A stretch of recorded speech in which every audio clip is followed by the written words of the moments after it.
नमस्कार प्यारे साथियों, मैं फतेहपाल नायक आप सभी का नायक IAS अकेडमी पर हार्दिक स्वागत करता हूं।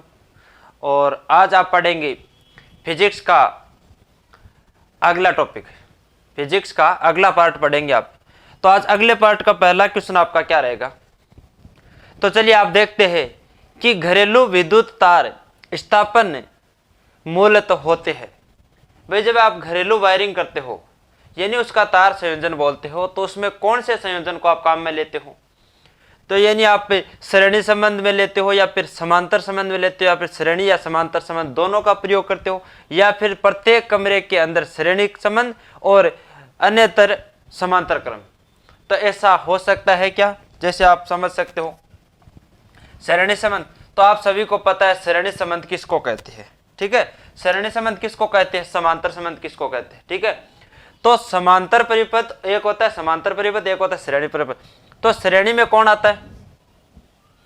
श्रेणी परिपथ में वह परिपथ जिसमें धारा का मान समान रहता है, वोल्टेज का मान है जो कि घटता और बढ़ता रहता है, ठीक है।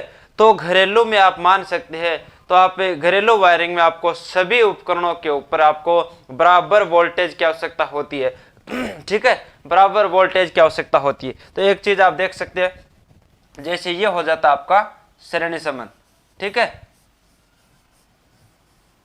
ठीक है, ये आपका श्रेणी संबंध हो जाता है, ठीक है ना। तो इस श्रेणी संबंध में आपका एक बल्ब ये हो गया, एक बल्ब ये हो गया, एक बल्ब ये हो गया। ये सभी तीनों बल्ब किस क्रम में है? श्रेणी क्रम में, ठीक है ना, ये श्रेणी क्रम है। श्रेणी क्रम में परिपथ किस प्रकार जुड़ेंगे ये आपको दिखाई दे रहा है। ये बल्ब है, तीन बल्ब आपको किस क्रम में जुड़े हुए हैं? श्रेणी क्रम में। अब इसमें श्रेणी क्रम में समान क्या होगा? धारा का मान समान होगा, धारा का मान समान होगा और भिन्न भिन्न क्या होगा? वोल्टेज। क्या होगा? वोल्टेज, ठीक है। यानी श्रेणी क्रम में धारा का मान समान होगा जबकि वोल्टेज है जो कि भिन्न भिन्न होगा, ठीक है। इसमें अगर बात करें कि अगर यहां से आप मान लीजिए सप्लाई का फेज दे रहे हो और आप उस क्रम में न्यूट्रल दे रहे हो, ठीक है, तो यहां से फेज और न्यूट्रल दोनों दे रहे हो, तो इसमें आपका क्या होगा कि अगर एक बल्ब, यह आपका बल्ब है जो कि अगर जल जाता हो या फिर फ्यूज हो जाता हो या फिर इसका तंतु टूट जाता हो, तो ठीक है, ये अगर इससे यहां से ओपन हो गया, ये ठीक है, अगर जल गया, ये फॉल्ट हो गया, यहां से फॉल्ट होने के बाद में न तो ये जलेगा और न ही ये जलेगा। तो श्रेणी क्रम में क्या होता है? एक LED या फिर एक बल्ब या फिर एक उपकरण या फिर एक परिपथ या फिर एक घटक अगर खराब होने की स्थिति में बाकी सभी भी नहीं जलेगा, ठीक है, बाकी सभी भी आपके बंद कंडीशन में हो जाएंगे।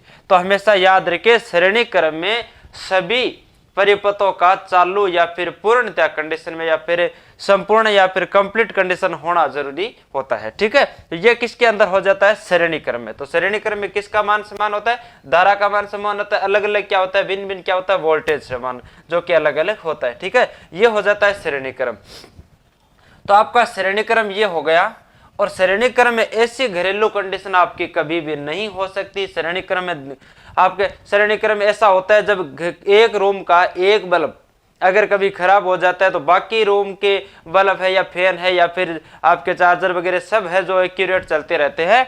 तो इसका मतलब अगर वही कंडीशन अगर श्रेणी क्रम में होती तो एक रूम के बल्ब बंद होते ही पूरे घर की सप्लाई बंद हो जानी थी, ठीक है, बंद हो जानी थी, जबकि नहीं होती। एक रूम का बल्ब बंद होने पर एक रूम का बल्ब ही बंद होता है। दूसरा कारण एक और है, अगर आपके जो घरों के अंदर होल्डर लगे होते हैं, अगर आप होल्डर के अंदर बल्ब नहीं लगाओ तो भी बाकी लाइटें हैं जो चालू रहती है, तो वह किस क्रम में होती है? वह किस क्रम में होती है? इसमें तो अगर आप बल्ब निकाल, श्रेणी क्रम में एक बल्ब निकाल भी दोगे तो भी आपके बाकी कंडीशन में बल्ब नहीं जलेंगे। तो ये होगी। ये कहां पर उपयोग होता है पता है आपको? ये आज के नई वाली LED देखी आपने, जो नई वाली LED होती है ना, जो 9 वाट 7 वाट 9 वाट या फिर 7 वाट की जो LED होती है, इसके अंदर आपको 10 से 12 एलईडी, आपको छोटी छोटी एलईडी मिलेगी उस प्लेट के ऊपर, है ना। एलईडी के ऊपर वाले जो कि ग्लास को खोल के देखना, नीचे आपको 10 से 12 एलईडी, छोटी छोटी एलईडी मिलेंगी आपको ना। तो उस एलईडी पे आप जाइए, और एलईडी बल्ब हमेशा खराब होता है, इस कंडीशन में होता है, आप देख लीजिए उसमें से एक जो 10-12 एलईडी होती है बीच में, उन सभी में से एक एलईडी फ्यूज हो जाती है, ठीक है। एक एलईडी अगर क्या होता है उसका डिस्कनेक्टेड हो जाता है, तो क्या है, ये बीच वाली एलईडी मान लीजिए ये खराब हो गई या फिर फ्यूज हो गई, तो इसके बाद में पूरा आपका एलईडी बल्ब ही काम करना बंद कर देगा। क्यों कर देगा? क्योंकि इसमें श्रेणी क्रम का यही वजह है कि अगर बीच वाला अगर बल्ब है जो कि आपका एलईडी छोटे वाली है वो खराब हो जाती है, तो आप हमेशा क्या कर सकते हैं, एलईडी बल्ब को ठीक भी कर सकते हैं, ठीक है। एलईडी बल्ब को ठीक कर सकते हैं, कैसे कर सकते हैं वो आपको मैं बता देता हूं। जैसे मान लीजिए कि एक एलईडी बल्ब में मान लीजिए ये छोटी छोटी एलईडी है ना, और ये अंत में घूम के जैसे यहां पर फेज आ गया, यहां पर न्यूट्रल आ गया, ये आपको 1 2 3 4 5, ये आपको 5 छोटी छोटी एलईडी आपको एलईडी बल्ब के अंदर नजर आ रही है। मान लीजिए एक ये खराब हो गया, ठीक है, एक ये एलईडी खराब हो जाता है, तो आप हमेशा क्या करिए, सोल्डरिंग आयरन की सहायता से या फिर किसी तार के टुकड़े से जो बल्ब आपका, आप क्या करिए, टेस्टर की सहायता से क्या करिए, सभी को आपस में शॉर्ट करके देख लीजिए, ठीक है ना। मान लीजिए ये खराब है तो इसको ये किनारा और ये किनारा दोनों आपस में टच करके देख लीजिए, ठीक है। जो खराब होगा ना वो जो, अब यहां से मान लीजिए ये एलईडी खराब है, तो आप इसको क्या कर दीजिए, इस वायर को यहां से डायरेक्ट कनेक्ट कर दीजिए, है ना। इस एलईडी को हटाकर छोटे वाले को यहां से डायरेक्ट कनेक्ट कर दीजिए, तो बाकी आपके 1 2 3 4 एलईडी है जो वापस पूर्णतः चालू हो जाएगी, ठीक है। और चालू हो जाएगी, जो 9 वाट का एलईडी थोड़ा हल्का प्रकाश कम देगा लेकिन चालू हो जाएगा, ठीक है। तो ये कंडीशन कब होती है, ये श्रेणी कंडीशन में होती है ना। तो जो एलईडी खराब होती है उसको आप डायरेक्ट शॉर्ट कर दीजिए, है ना। उसको शॉर्ट कर देने से सप्लाई है वैसे की वैसे आपके आगे चालू कंडीशन में हो जाएगी, और आपका एलईडी बल्ब है जो कि आपका शुरू हो जाएगा, वापिस है जो कि प्रकाश देना शुरू कर देगा, ठीक है। तो ये हो गया। तो आपको पता है एलईडी बल्ब कौन सी ऊर्जा को कौन सी ऊर्जा में रूपांतरित करता है। एलईडी बल्ब है जो विद्युत ऊर्जा को विद्युत ऊर्जा को प्रकाश ऊर्जा में रूपांतरण करता है, ठीक है। तो ये हो गई आपकी एलईडी बल्ब की परिभाषा, आप समझ गए। यहां से आप देख सकते हैं ये हो गई आपके श्रेणी क्रम की परिभाषा, ठीक है। तो मैं आपको इसको मिटा देता हूं,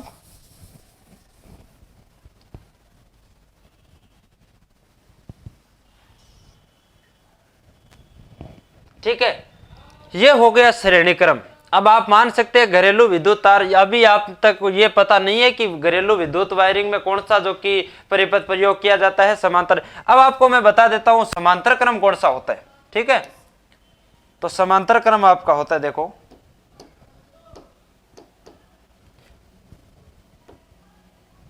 ठीक है। तो समांतर क्रम आपका ये देखो, मान लीजिए ये फेस है, ये न्यूट्रल है, ये आपका फेस है, ठीक है। समांतर क्रम में क्या होता है, हमारे घरेलू विद्युत वायरिंग के अंदर एक न्यूट्रल होता है, एक फेज होता है, ठीक है। एक न्यूट्रल होता है और एक फेस होता है। तो फेस का आप क्या कर सकते हैं, आप इधर देख लीजिए, आप दोनों साइड। अब इसमें समांतर संयोजन कैसे होता है, ठीक है। तो समांतर संयोजन किस प्रकार होता है, तो आप देख लीजिए, जैसे आप इसमें ऐसे कह सकते हो, या फिर यहां पर आपको परिपथ दिया गया मिलेगा, कहीं पर परिपथ दिया गया ऐसा भी मिल सकता है। जैसे देखो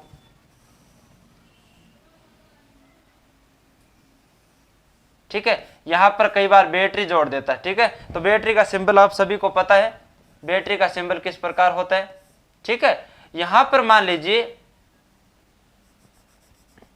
ये आपके क्या है, रेजिस्टेंस, ठीक है। ये रेजिस्टेंस किस परिपथ में जुड़े हुए, ये किस परिपथ में जुड़े हुए हैं, तो ये आपका हो गया समांतर परिपथ में, ठीक है।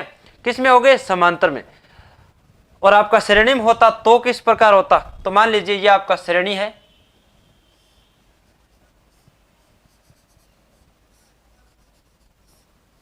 ये आपकी बैटरी हो गई। तो ये हो गया श्रेणी और ये है समांतर। ठीक है, ये श्रेणी क्रम है, ये समांतर क्रम, दोनों में आपको अंतर नजर आ रहा है। तो इसमें तो क्या वोल्ट समान होगा, समांतर क्रम में क्या समान होता है, समान क्या होता है, वोल्टेज। ठीक है, अलग अलग क्या होती है, अलग अलग क्या होता है, धारा। ठीक है, और श्रेणी क्रम में समान क्या होती है, समान क्या होती है, धारा। अलग अलग क्या होता है, वोल्टेज। ठीक है, तो दोनों की परिभाषा यही है, दोनों में अंतर यही है। समांतर क्रम में वोल्टेज समान होता है, धारा अलग अलग होगी, और श्रेणी क्रम में वोल्टेज अलग अलग होगा, धारा समान होगी। यहां पर आप समझ सकते हैं, यह आपका हो गया समांतर परिपथ। ठीक है, यहां पर मान लीजिए आपका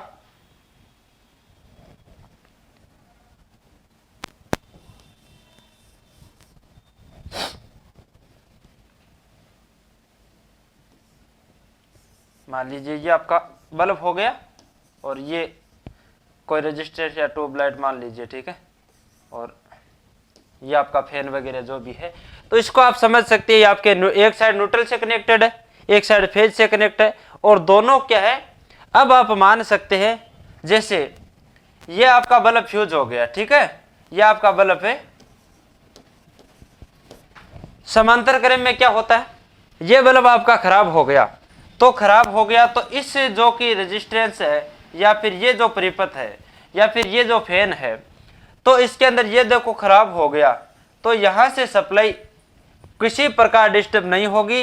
देखो इसको यहां न्यूट्रल मिल रहा है, यहां फेज मिल रहा है। तो समांतर क्रम में क्या होता है, जब एक उपकरण खराब होता है तो बाकी उपकरणों पर किसी प्रकार की कोई जो कि समस्या नहीं आती है, बाकी वैसी की वैसी कंडीशन में चलते रहते हैं। ओनली फॉर जो खराब होता है उसी पर जो कि समस्या आती है। तो आप समझ सकते हो, समांतर क्रम में एक बल्ब के खराब हो जाने पर ओनली वही खराब होता है, बाकी वैसे के वैसे चलता है। जबकि श्रेणी क्रम में एक एलईडी अगर खराब हो जाती है तो बाकी उपकरण जो कि नहीं चलता है। ठीक है ना, तो आप कह सकते हैं कि यह हो गया आपकी समांतर और श्रेणी की परिभाषा।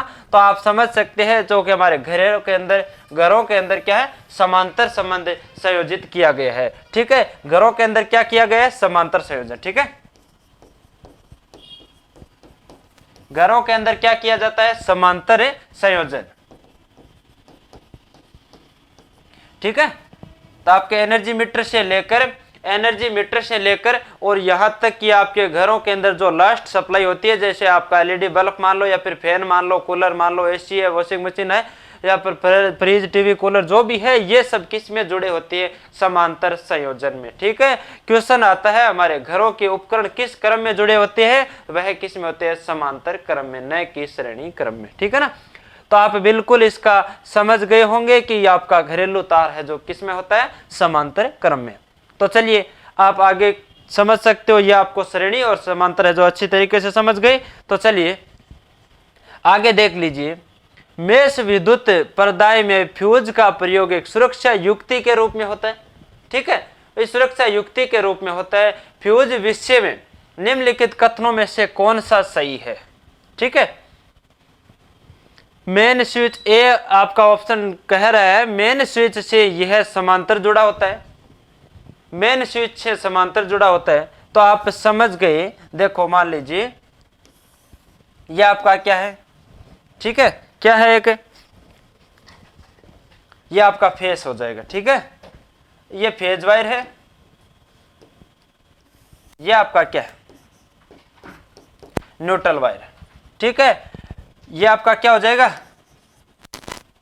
फेज वायर, ये आपका न्यूट्रल वायर। ठीक है, यहां पर अगर आप बात करें सबसे पहले ऑप्शन की, मेन स्विच में ये समांतर में जुड़ा होता है। ठीक है, तो मान लीजिए आपको समांतर में कहां पर जोड़ेगी, यहां पर, है ना, कहां पर जोड़ोगी, यहां पर मान लीजिए। तो ये आपका हो गया फ्यूज। ठीक है, तो इसको समांतर में आप जोड़ोगे, और जैसे ही आप फ्यूज को कनेक्ट करते हो तो मतलब जैसे आप फ्यूज डालते हो उसमें पतला वायर डालते हो आपने, जो कि कम एम्पियर का डालते हो या फिर भारी एम्पियर का, तो कैसे भी डालते हो तो फ्यूज को आपका लगाना पड़ेगा, ठीक है। और फ्यूज लगाने के बाद में फ्यूज को कनेक्ट भी करना पड़ेगा। जैसे ये यहाँ से पीछे पॉइंट आया यहाँ से, तो आगे इसको कनेक्ट भी करना होगा, ठीक है, यहाँ से यहाँ तक कनेक्ट करना होगा। अब आप मान लीजिए इस दोनों को कनेक्ट करोगे आप, यानी इसमें आप फ्यूज डालोगे, दोनों को कनेक्ट करोगे, तो फेज और न्यूट्रल दोनों आपस में क्या होगा, शॉर्ट सर्किट होगा। दोनों आपस में क्या हो गए, शॉर्ट हो गए। तो जब फेज और न्यूट्रल दोनों शॉर्ट हो जाते हैं तब क्या कंडीशन होती है, तब क्या कंडीशन होती है, पूरी वायरिंग फॉल्ट होती है, ठीक है, वायरिंग फॉल्ट होती है। मान लीजिए इसको किसके रूप में लगाते हो आप, फ्यूज को एक सुरक्षा के रूप में लगाते हो, जबकि दोनों क्रम में लगाने के बाद में फेज और न्यूट्रल दोनों आपस में क्या हो जाते हैं, शॉर्ट सर्किट हो जाता है। और शॉर्ट सर्किट होने के बाद में क्या है, आपका न्यूट्रल या फिर फेज में से दोनों में से एक वायर जल सकता है, ठीक है, तो जल सकता है। तो ऐसी कंडीशन में आपका क्या होगा, फेज और न्यूट्रल दोनों है जो कि आपको परेशान करेगा। जबकि फेज ये आपका क्या है, समांतर क्रम में हो गया, तो समांतर क्रम में तो ये किसी प्रकार लागू नहीं होता, ठीक है। अब आपको सीधा सीधा बता देते हैं कि ये किस क्रम में लगा होता है, जबकि आपको पूर्णतः बताने पर यही पता चलता है कि इसमें कौन से क्रम में लगता है, ठीक है।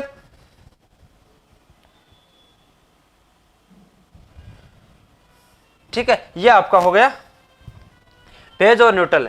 अब हमेशा याद रखिए फ्यूज हमेशा श्रेणी क्रम में लगता है। कौन से क्रम में लगता है, श्रेणी क्रम में। तो मान लीजिए ये आपका फ्यूज है, फ्यूज हमेशा श्रेणी क्रम में लगता है, और वह भी कौन से क्रम में, श्रेणी क्रम में लगता है, ठीक है। फ्यूज हमेशा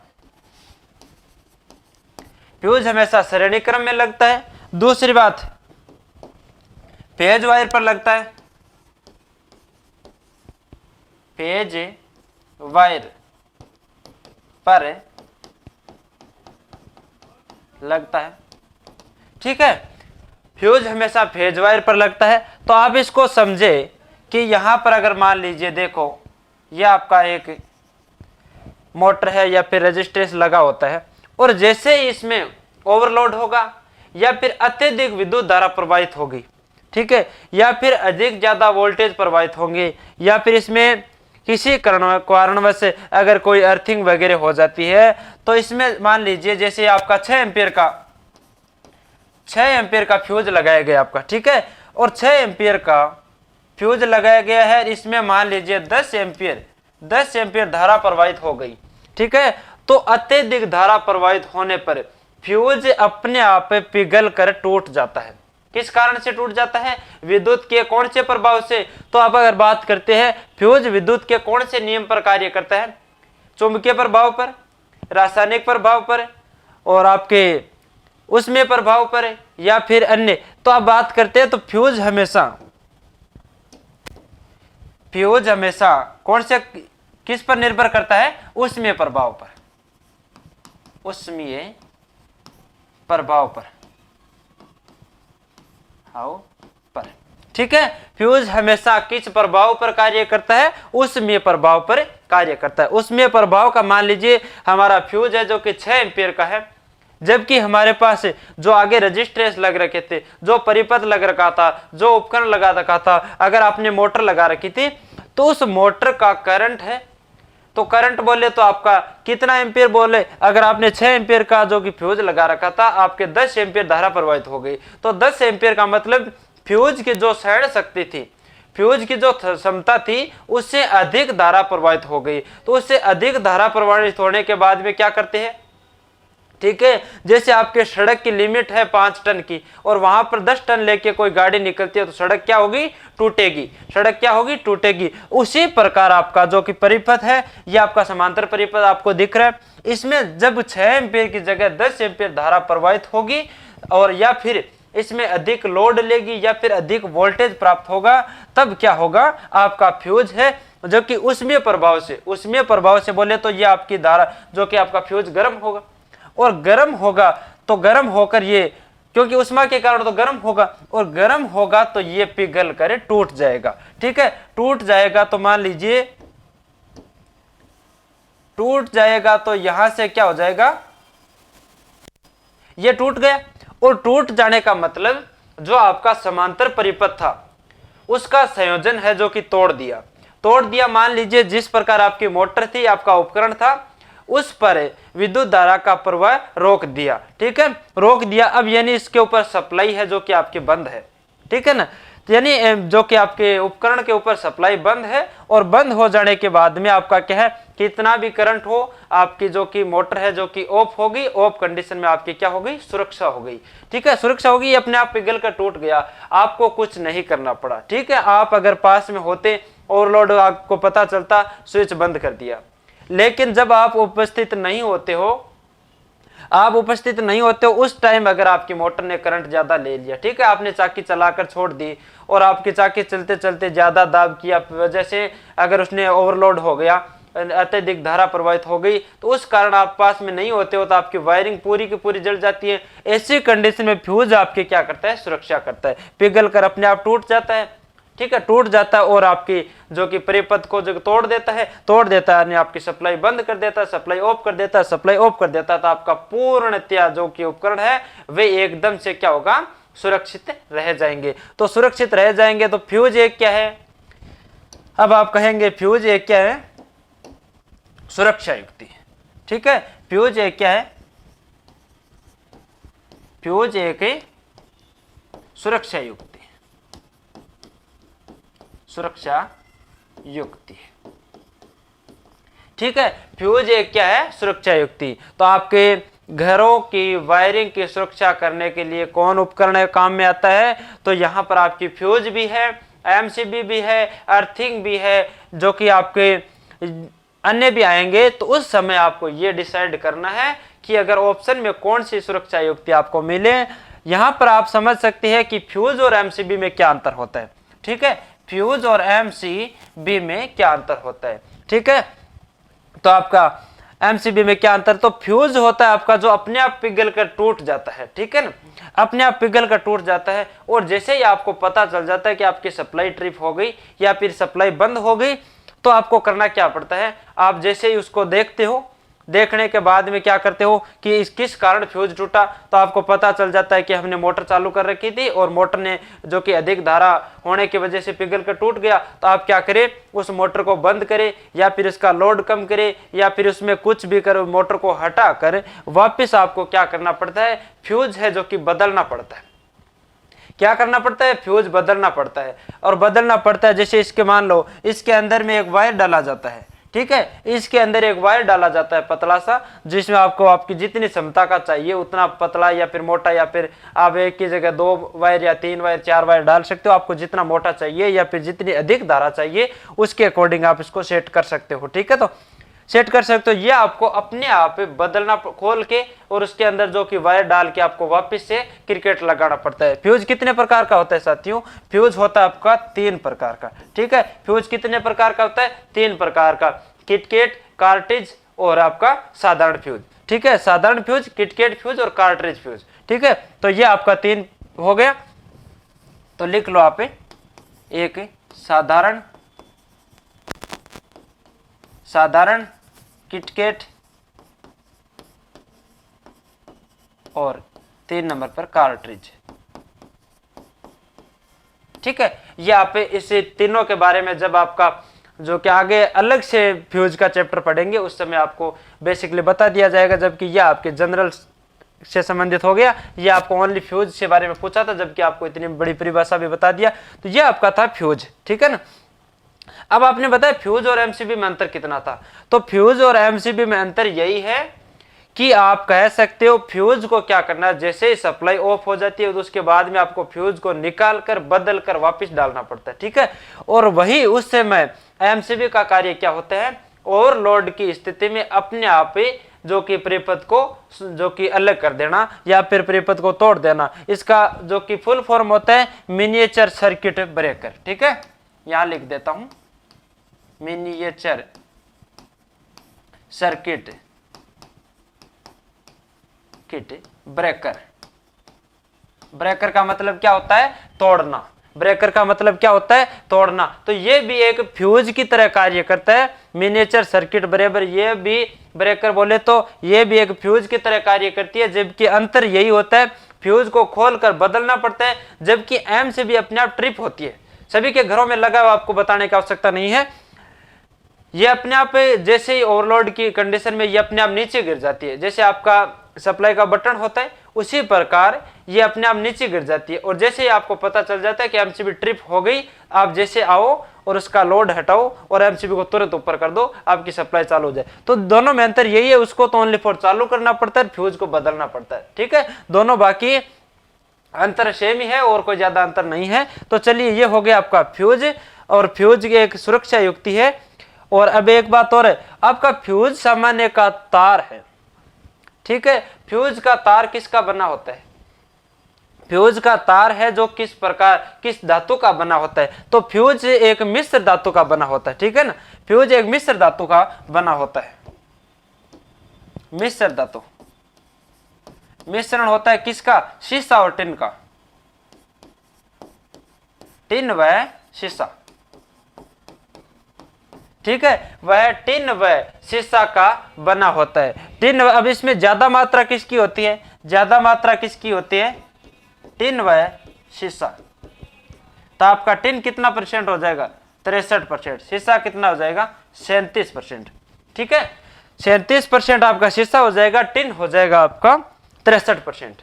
तो ये हो गया आपका फ्यूज का, जो आप तार डालते हो, फ्यूज वायर लगाते हो, तो फ्यूज वायर है जो किस धातु का बना होता है, तो ये एक मिश्रण होता है टिन व शीशे का, जिसमें टिन आपके कितने परसेंट, आपके 63% और शीशा आपका 37% है, जो कि मिक्स होता है और उन मिश्रण को क्या कर दिया जाता है, फ्यूज में लगाया जाता है। ऐसा उसके बाद भी आप फ्यूज है जो कि कॉपर का भी डाल सकते हो, लेकिन आपके अगर SI यूनिट की अगर बात करें तो वह टिन व शीशे का होता है। ठीक है, तो ये हो गया आपके मिश्र धातु का।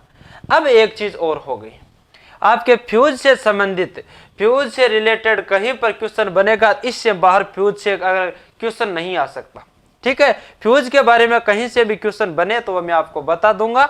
ठीक है, अब आपकी रही बात, एक क्वेश्चन और रह जाता है फ्यूज का। ठीक है, वह कौन सा रहा कि फ्यूज का गलनांक उच्च होना चाहिए या फिर निम्न होना चाहिए। ठीक है, फ्यूज का गलनांक उच्च होना चाहिए या फिर निम्न होना चाहिए, तो फ्यूज का गलनांक है जो कि निम्न होना चाहिए। ठीक है, फ्यूज का गलनांक हमेशा क्या होना चाहिए, निम्न होना चाहिए। तो आपका इसका गलनांक निम्न होना चाहिए, क्या होना चाहिए, गलनांक, गलनांक निम्न होना चाहिए। ठीक है, फ्यूज का गलनांक हमेशा निम्न होना चाहिए। फ्यूज का प्रतिरोध, प्रतिरोध क्या होना चाहिए, उच्च होना चाहिए। प्रतिरोध क्या होना चाहिए, उच्च होना चाहिए। गलनांक क्या होना चाहिए, निम्न होना चाहिए। क्वेश्चन इस प्रकार का आएगा कि फ्यूज का हमेशा गलनांक उच्च होना चाहिए या फिर निम्न होना चाहिए या फिर दोनों होना चाहिए, तो आप कहेंगे फ्यूज का गलनांक हमेशा निम्न होना चाहिए, फ्यूज का प्रतिरोध हमेशा उच्च होना चाहिए। फ्यूज किस सिद्धांत पर कार्य करता है, तो वह विद्युत धारा के ऊष्मीय प्रभाव पर कार्य करता है।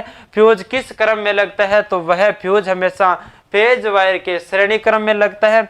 फ्यूज हमेशा फेज वायर के श्रेणी क्रम में लगता है। ये एक क्या है, सुरक्षा युक्ति है। ये किस धातु का बना होता है, ये टिन व शीशा दोनों मिश्रण धातु का बना होता है। टिन की कितना परसेंट मात्रा होती है, तो आपके बात करें तो टिन 63%, वह शीशा 37% का मिश्रण धातु का बना होता है। आगे बात करें तो ये किस क्रम में, श्रेणी क्रम में लगता है। तो आपका हाँ, बात करें इसके अलावा तो आप बात करें कि फ्यूज कितने प्रकार का होता है, तो फ्यूज 3 प्रकार का होता है, साधारण फ्यूज, किटकैट फ्यूज और कार्ट्रिज फ्यूज।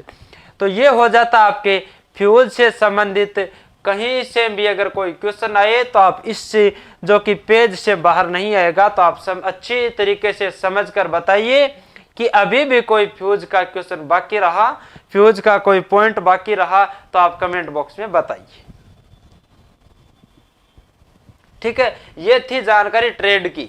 ठीक है, इलेक्ट्रिशियन ट्रेड की जानकारी थी, जबकि आपको जो कि आपके बेसिक साइंस के अंदर बता दिया। फिर भी कोई दिक्कत नहीं है, क्योंकि मैंने देखा है फ्यूज का क्वेश्चन हर बार जो कि अलग अलग तरीके से पूछा जाता है। कई बार तो फ्यूज का गलनांक पूछा जाता है, कई बार फ्यूज का क्रम पूछा जाता है, कौन से क्रम में, या फिर फ्यूज का प्रतिरोध पूछा जाता है, या फिर कहीं पर फ्यूज की धातु पूछी जाती है। तो ये सब जानकारी करने के लिए आपको एक ही क्वेश्चन में सभी की परिभाषा जो कि आपको निपटा दी। तो यहां से अगर बात कर सकते हैं, निम्नलिखित कथनों पर विचार कीजिए, करना है विचार। एक साधारण बिजली के बल्ब का अपेक्षाकृत अल्प जीवन होता है क्योंकि फिलामेंट का तार एक समान नहीं होता, फिलामेंट का तार एक समान नहीं होता, या बल्ब पूर्ण रूप से निर्वात नहीं किया जा सकता, या फिलामेंट के सहायक तार उच्च ताप पर पिघल जाते हैं। उपरोक्त कथन में से कौन सा सही है? ठीक है, उपरोक्त कथन में से कौन सा सही है? तो फिलामेंट का तार एक समान नहीं होता। भाई एक समान नहीं होता है तब जाकर इसका जो कि जीवन है जो कि कम होता है। अगर उसका तार एक समान होता है तो उसका जीवन क्या होता है? लंबा होता है। तो फिलामेंट हमेशा किस धातु का बना होता है? फिलामेंट हमेशा किस धातु का बना होता है? टंगस्टन का, टंगस्टन का बना। ठीक है, तो एक बात याद रखिए, फिलामेंट का जो बीच का जो कुंडलीनुमा तंतु होता है जो कि फिलामेंट होता है वह किस धातु का बना होता है? टंगस्टन का। अगर वह एक समान उस तार का होता तो उसका जीवन क्या होता? अल्प समय, जो कि आपके लंबा समय होता न कि अल्प समय। तो यह आपका क्या हो जाएगा? सही हो जाएगा। ठीक है, आपको अल्प जीवन के बारे में परिभाषा पूछिए। ठीक है, बल्ब पूर्ण रूप से निर्वाहित नहीं किया गया है। ठीक है, पूर्ण रूप से निर्वाहित नहीं, जो कि निर्वातित नहीं किया जाता है, यानी बल्ब को पूर्णतया निर्वातित किया जाना चाहिए। ठीक है, क्योंकि इसके अंदर नाइट्रोजन या फिर ऑर्गन जैसी अक्रिय गैस भर देने के कारण उसको निर्वात किया जा, क्योंकि निर्वात करने के बाद में आपकी टंगस्टन धातु आपकी जो कि शेप होती है। तो अगर आपको निर्वात नहीं किया जाता है तो यह आपका जो कि बल्ब का जीवन है वह थोड़ा होता है। ठीक है, तो ये भी आप बात सही मान सकते हैं। फिलामेंट के सहायक तार उच्च ताप पर पिघल जाता है, तो बिल्कुल ये बात है, फिलामेंट का सहायक तार है जो कि उच्च ताप पर बिल्कुल पिघल जाता है। तो आप इसी को भी सही मान सकते हैं, यानी आप कह सकते हैं उपरोक्त कथनों में से कौन सा सही है। तो आपका 1 नंबर 2 नंबर तीनों के आपके सही है। तो ऑप्शन नंबर डी क्या हो जाएगा?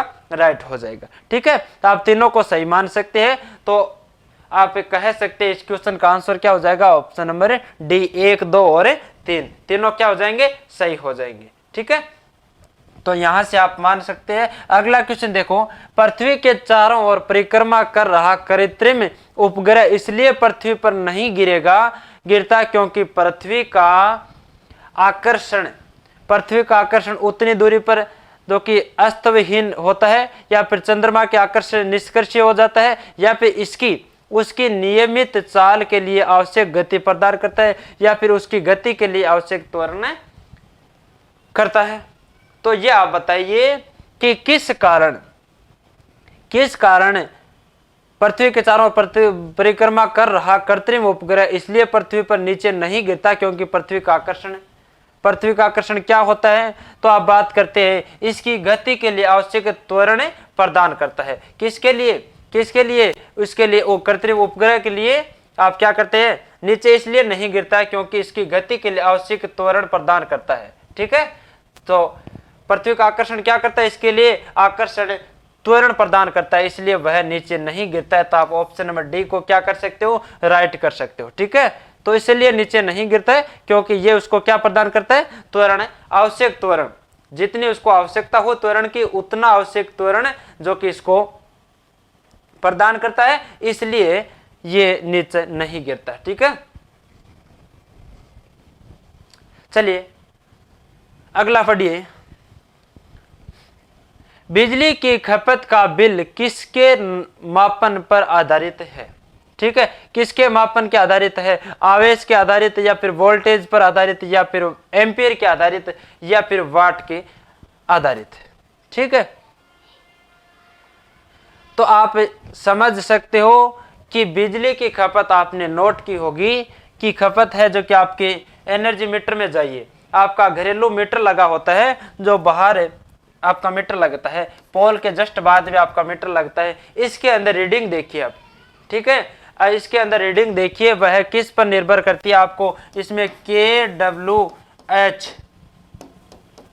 kWh में आपकी रीडिंग है जो कि उसमें दिखाई जाएगी। और ये सब क्या होता है, किस पर निर्भर करता है, उसकी शक्ति पर निर्भर करता है। ठीक है, उसका मापन किसके आधार पर होता है, उसकी शक्ति के आधार पर। शक्ति बोले तो उसने कितनी खपत की, तो खपत किसके आधार पर, शक्ति के आधार पर। तो kWh बोले तो किलोवाट घंटा, किलोवाट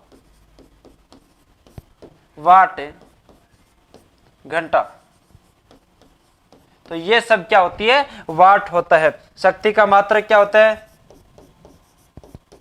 शक्ति का मात्रक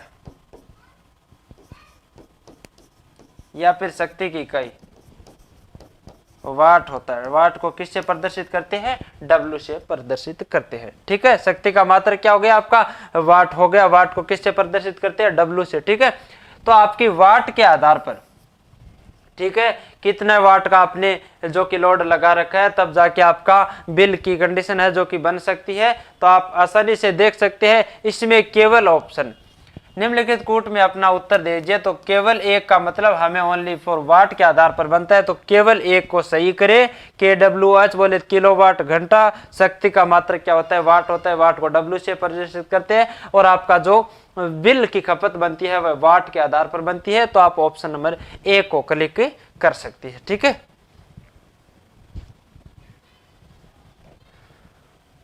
चलिए यहां से आप समझे, निम्नलिखित में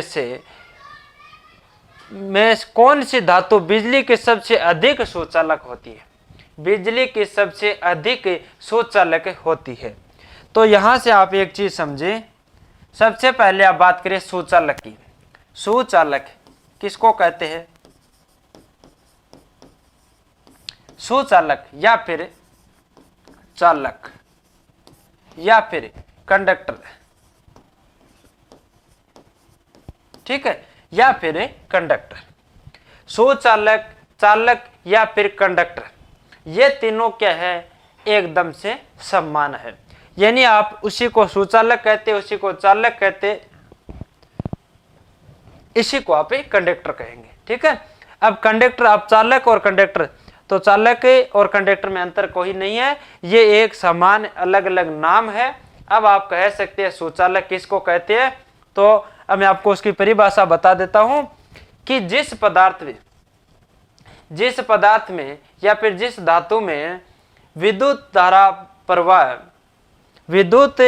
प्रवाह आसानी से प्रवाहित हो जाए, विद्युत धारा का प्रवाह है आसानी से एक दूसरे स्थान पर प्रवाहित हो जाए, तो वह क्या कहलाता है, जो कि विद्युत का क्या कहलाता है, सुचालक कहलाता है। तो जिस पदार्थ में या फिर जिस धातु में, ठीक है, जिस पदार्थ में धारा का प्रवाह या फिर धारा का प्रवाह है आसानी से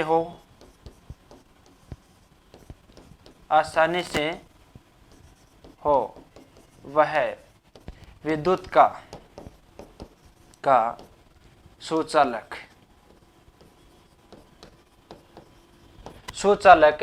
कहलाता है। ठीक है, जिस पदार्थ में विद्युत धारा का प्रवाह आसानी से प्रवाहित हो या फिर जिस पदार्थ में इलेक्ट्रॉनों का प्रवाह आसानी से हो, तो वह क्या कहलाता है, विद्युत धारा का सुचालक कहलाता है, विद्युत धारा का चालक कहलाता है, विद्युत धारा का कंडक्टर कहलाता है। ठीक है, ये हो गई सुचालक की बात। अब आप इसमें होता है, आपके पास क्या होता है, सुचालक, जैसे मान लो चालक, अर्धचालक और अचालक, ये इसके तीन होता है। कितने पदार्थ होते हैं, चालक, अर्धचालक, चालक और कुचालक। ठीक है, ये तीन पदार्थ होते हैं, चालक, अर्धचालक और कुचालक।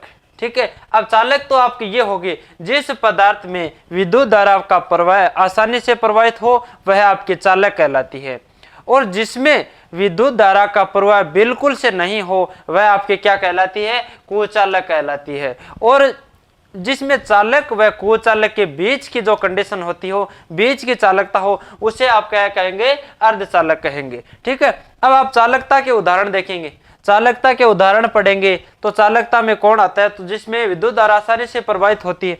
तो विद्युत धारा आसानी से प्रवाहित होती है तो आप देख लीजिए, मान लीजिए 1 नंबर पर चांदी है, ठीक है, बाद में तांबा है, तांबा के बाद में एल्यूमिनियम है,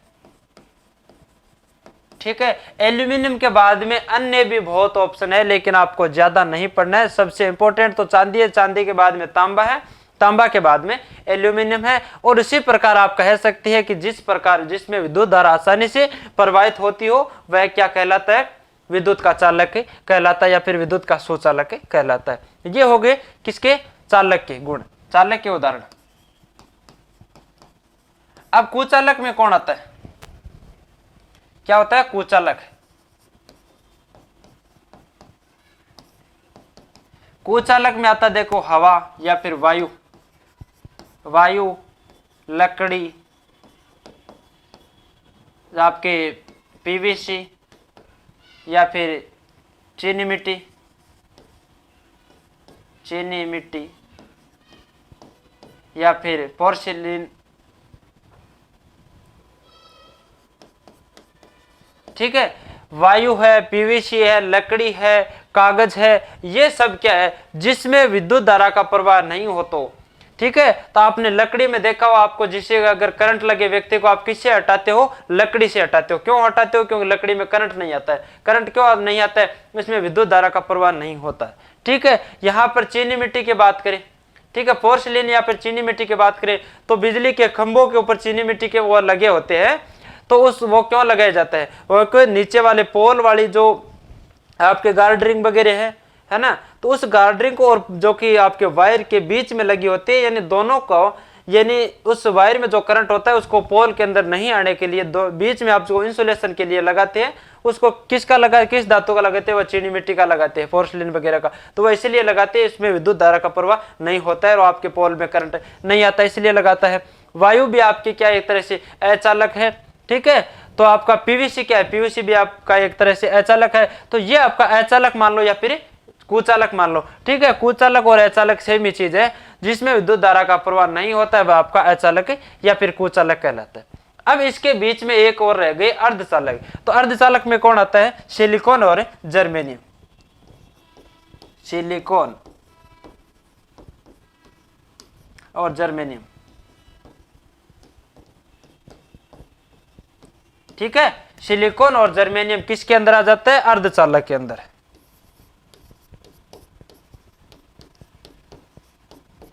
सिलिकॉन और जर्मेनियम किसके अंदर आ जाता है, अर्धचालक के अंदर। तो आप तीनों के बारे में समझ गए होंगे, चालक किसको कहते हैं, अचालक किसको कहते हैं, अर्धचालक किसको कहते हैं। तो अच्छी तरीके से कवर करिए और तीनों के बारे में समझिए। और यहाँ पर अगर आगे जिस प्रकार इसका क्वेश्चन बनेगा तो मैं जैसे जैसे आपको चालक, अचालक और कुचालक के बारे में अच्छी तरीके से बता दूंगा। और बाकी अब यहाँ पर आपको समझना क्या था, समझ क्या गए, तो चलिए आप देख लीजिए। सबसे पहले इसको आपको मिटा देता हूं मैं।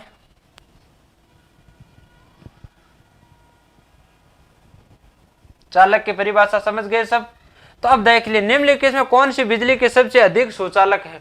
अब सुचालक की बात करें तो सुचालक और चालक तो सेम ही चीज है, सुचालक और चालक सेम ही चीज है। और सेम चीज है तो सबसे आपकी चालकता में पहला कंडीशन किसकी रहती है, चालकता में पहला स्थान चांदी का रहता है, दूसरा स्थान तांबा का रहता है, तीसरा जो कि आपके एल्यूमिनियम का रहता है, और चौथा आपका जस्ता वगैरह का रहता है। तो आपका पहला किसको देंगे, एक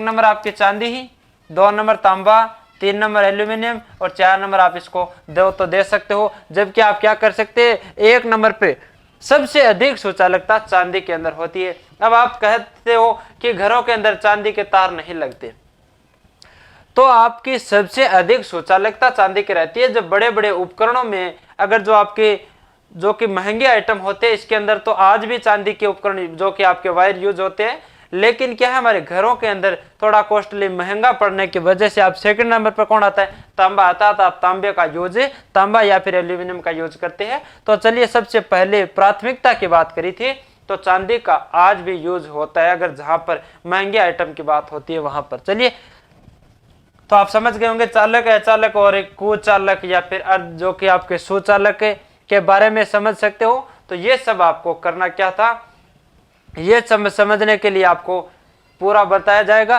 तो चलिए साथियों, निम्नलिखित में कौन विद्युत खपत को बढ़ते क्रम में प्रदर्शित कर रहा है, तो कौन कर रहा है बढ़ते क्रम में। तो यहाँ पर देखो, टेलीविजन, पंखा, विद्युत फ्रेश, इलेक्ट्रिक केतली। तो या फिर सेकंड पे जाओ, टेलीविजन, पंखा, इलेक्ट्रिक केतली या फिर विद्युत। तो आप अच्छी तरीके से सबसे पहले ऑप्शन को पढ़े। ऑप्शन को पढ़ने के बाद में आप ऐसे अंदाज लगाइए कि सबसे भारी वाट में कौन होता है, यानी सबसे ज्यादा विद्युत खर्च कौन करता है। तो आपको पता है टेलीविजन कितने वाट का होता है, टेलीविजन कितने वाट का होता है, पंखा कितने वाट का होता है, फ्रेश कितने वाट की होती है, इलेक्ट्रिक केतली कितने वाट की होती है। तो आप समझे, देखो यहां पर आप 1 नंबर, 2 नंबर, 3 नंबर और 4 नंबर, यानी 4 ही ऑप्शन है आपके पास। चाहे नहीं, मान ले उपकरण 4 ही है। तो आप सबसे पहले अगर बात करें पंखा की, ठीक है, उसके बाद में टेलीविजन की, ठीक है, टेलीविजन, उसके बाद में आप करें जो कि केतली की, और उसके बाद में प्रेस की, ठीक है, उसके बाद में आप बात करें प्रेस की, ठीक है। तो पंखा आपका कितना वाट का होता है भाई, पंखा आपका लगभग आपका 40 से 100 वाट के समथिंग, पंखा आपका कितना होता है, समथिंग 40 से 100 वाट का। जबकि आपका टेलीविजन कितना होता है, 40 से 70 वाट का, ठीक है, 70 वाट का होता है, ठीक है। उसके बाद में अगर बात करें केतली की, तो केतली आपकी लगभग 1500 वाट के समथिंग होती है। प्रेस की बात करें तो ये आपके कितने वाट की, 1000 वाट के समथिंग होती है। अब आप इसको बढ़ते क्रम में ऐड करना है, ठीक है, बढ़ते क्रम में ऐड करना है। तो सबसे पहले किसको ऐड करें, टेलीविजन को, ठीक है, सबसे पहले किसको याद आप ऐड करें, टेलीविजन को। इसके बाद में सेकंड पर करें आप पंखे को, ठीक है, आपका फैन हो जाएगा। आप तीसरे नंबर पर किसको करें, केतली या फिर प्रेस को, तो आपका क्या हो जाएगा, प्रेस हो जाएगा, ठीक है, क्योंकि इसका 1000 है, जबकि केतली का कितना है, 1500 वाट है। तो यहां पर आपकी लास्ट के अंदर क्या हो जाएगी, केतली हो जाएगी। ऑप्शन पर जाइए, यानी आपका सबसे पहले टेलीविजन होगा, उसके बाद फैन होगा, उसके बाद में आपकी प्रेस होगी, उसके बाद में आपकी विद्युत केतली होगी। तो विद्युत केतली सबसे लास्ट में किसमें, इलेक्ट्रिक केतली, इसमें रही, प्रेस रही, विद्युत आपके टेलीविजन और पंखा। तो सबसे पहले आप पंखे को न करके टेलीविजन को ऐड करो, क्योंकि टेलीविजन का जो कि पावर है पंखे से कम होता है, ठीक है। तो आप कह सकते हो जैसे ऑप्शन नंबर ए है, जिसमें पहले टेलीविजन है, टेलीविजन सबसे कम, यानी इन चारों में से सबसे कम वाट का है। इसके बाद में पंखा है, इसके बाद में जो कि विद्युत प्रेस है, इसके बाद में इलेक्ट्रिक केतली। इलेक्ट्रिक केतली आप यूज करो तो हमेशा समझ लेना लगभग 1500 वाट के समथिंग आती है। तो इसको आप सोच समझ कर यूज करें, वरना आपका बिल है जो कि ज्यादा आएगा। तो चलिए, फ्यूज में प्रयुक्त होने वाली तार की विशेषता होती है। अब आपने पीछे फ्यूज पढ़कर आए थे, और जिसने लगातार वीडियो देखा है तो हमेशा वीडियो को बीच में स्क्रैप न करें, ठीक है। आप लगातार शुरू से लेकर अंत तक ऐसा इस प्रकार देखिए जिस प्रकार आपको किसी बुक को पढ़ रहे हो, इसी प्रकार। यानी आपको फ्यूज का पीछे अच्छी तरीके से विवरण बताया था, और मैं बता रहा था फ्यूज का आगे क्वेश्चन भी बनेंगे, और एग्जाम में आपको जैसे जैसे एग्जाम में जाओगे तो आपको क्या फ्यूज का अलग अलग क्वेश्चन देखने को मिलेगा। लेकिन मैं बोल रहा हूं इससे बाहर नहीं जाएगा, जो आपने पूरी परिभाषा बताई थी फ्यूज की, इससे बाहर नहीं जाएगा। तो इससे आपको एक चीज पिछले वाले से नोट हो रही होगी कि फ्यूज में प्रयुक्त होने वाले तार की विशेषता क्या। भाई फ्यूज वाले तार की विशेषता क्या बताई थी मैंने, ठीक है। अब इसकी विशेषता देखो आप, निम्न प्रतिरोध शक्ति या फिर उच्च गलनांक, ठीक है, या फिर निम्न प्रतिरोध शक्ति या फिर निम्न गलनांक, उच्च प्रतिरोध तथा निम्न गलनांक, या फिर उच्च प्रतिरोध या फिर उच्च गलनांक। तो मैंने बताया था फ्यूज फ्यूज हमेशा निम्न गलनांक, निम्न गलनांक व उच्च प्रतिरोध,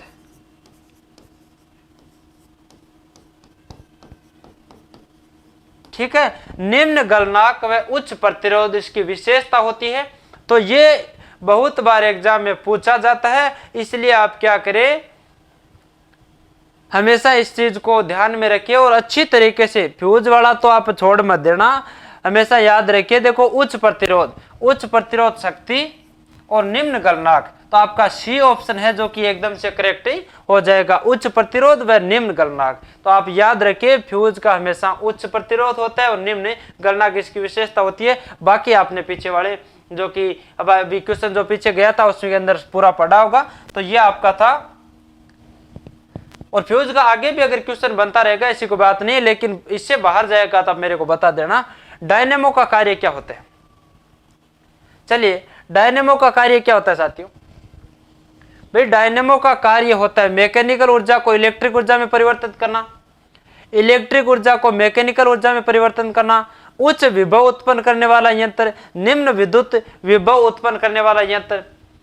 तो आपको पता है डायनेमो एक ऐसी युक्ति है, ठीक है, ऊर्जा संरक्षण के नियम के अनुसार, ठीक है, ऊर्जा संरक्षण के नियम के अनुसार ऊर्जा को न तो आप नष्ट कर सकते हो न ही आप उत्पन्न कर सकते, केवल एक रूप से दूसरे रूप में रूपांतरण कर सकते हो, और वह किसी न किसी माध्यम से, जैसे आप बल्ब से या फिर स्पीकर से, माइक्रोफोन से, लाउड स्पीकर से, या फिर बल्ब वगैरह से, या फिर आपकी मोटर या फिर जनरेटर, ये सभी क्या एक जो कि आपके ऊर्जा संरक्षण के जो कि आपके स्रोत है, और इन स्रोतों के माध्यम से आप ऊर्जा को एक स्थान से दूसरे स्थान पर परिवर्तित कर सकते हो। जिस प्रकार आपकी विद्युत मोटर है, तो विद्युत मोटर विद्युत से चलती है और यांत्रिक ऊर्जा आपको उत्पन्न करती है। आपका जनरेटर है या फिर डायनेमो हो, जनरेटर वगैरह तो यांत्रिक ऊर्जा से चलती है और फिर आपको विद्युत प्रोवाइड कराता है।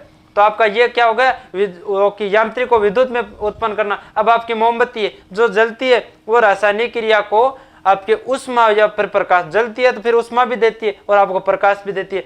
तो मोमबत्ती आपकी क्या है, रासायनिक ऊर्जा को विद्युत जो कि सॉरी ना उष्मा और प्रकाश ऊर्जा प्रोवाइड कराती है। आपका बल्ब है जो कि बल्ब है, तो बल्ब आपको विद्युत ऊर्जा से आपको प्रकाश और उष्मा ऊर्जा प्रोवाइड कराता है। और आपके एलईडी बल्ब है तो एलईडी विद्युत को ओनली प्रकाश में प्रोवाइड कराता है, ठीक है। इस प्रकार आपका डायनेमो है, डायनेमो एक प्रकार का ऊर्जा संरक्षण का स्रोत है। वह किस ऊर्जा को किस ऊर्जा में रूपांतरित करता है, तो ये आप देख लीजिए, मैकेनिक ऊर्जा को इलेक्ट्रिक ऊर्जा में रूपांतरित। तो मैकेनिक ऊर्जा को बोले तो यांत्रिक ऊर्जा, यांत्रिक ऊर्जा को विद्युत ऊर्जा में, विद्युत ऊर्जा में कौन रूपांतरित करता है, विद्युत ऊर्जा में। यांत्रिक ऊर्जा को विद्युत ऊर्जा में करता है, तो आप मैकेनिक ऊर्जा को यांत्रिक ऊर्जा कह सकते हो या फिर यांत्रिक ऊर्जा को मैकेनिक ऊर्जा कह सकते हो। इसको इलेक्ट्रिक बोले तो विद्युत ऊर्जा में रूपांतरण कौन करता है, डायनेमो करता है, ठीक है। कौन करता है, डायनेमो करता है।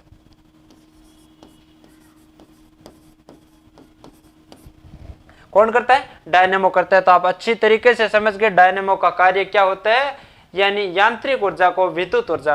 अब आप कह सकते हो, एक बार क्वेश्चन ऐसे बना था कि डायनेमो का अपोजिट, डायनेमो का अपोजिट ऐसी कौन सा जो कि ऊर्जा संरक्षण का स्रोत है जो डायनेमो का एकदम से विपरीत होता है। एकदम से विपरीत का मतलब ये हो गया यांत्रिक ऊर्जा को विद्युत ऊर्जा में रूपांतरण करता है, ठीक है। अब इसका विपरीत या फिर अपोजिट का मतलब यही हुआ, विद्युत ऊर्जा को यांत्रिक ऊर्जा में कौन रूपांतरण करता है, ठीक है। तो ऐसे में आपका होता है विद्युत मोटर।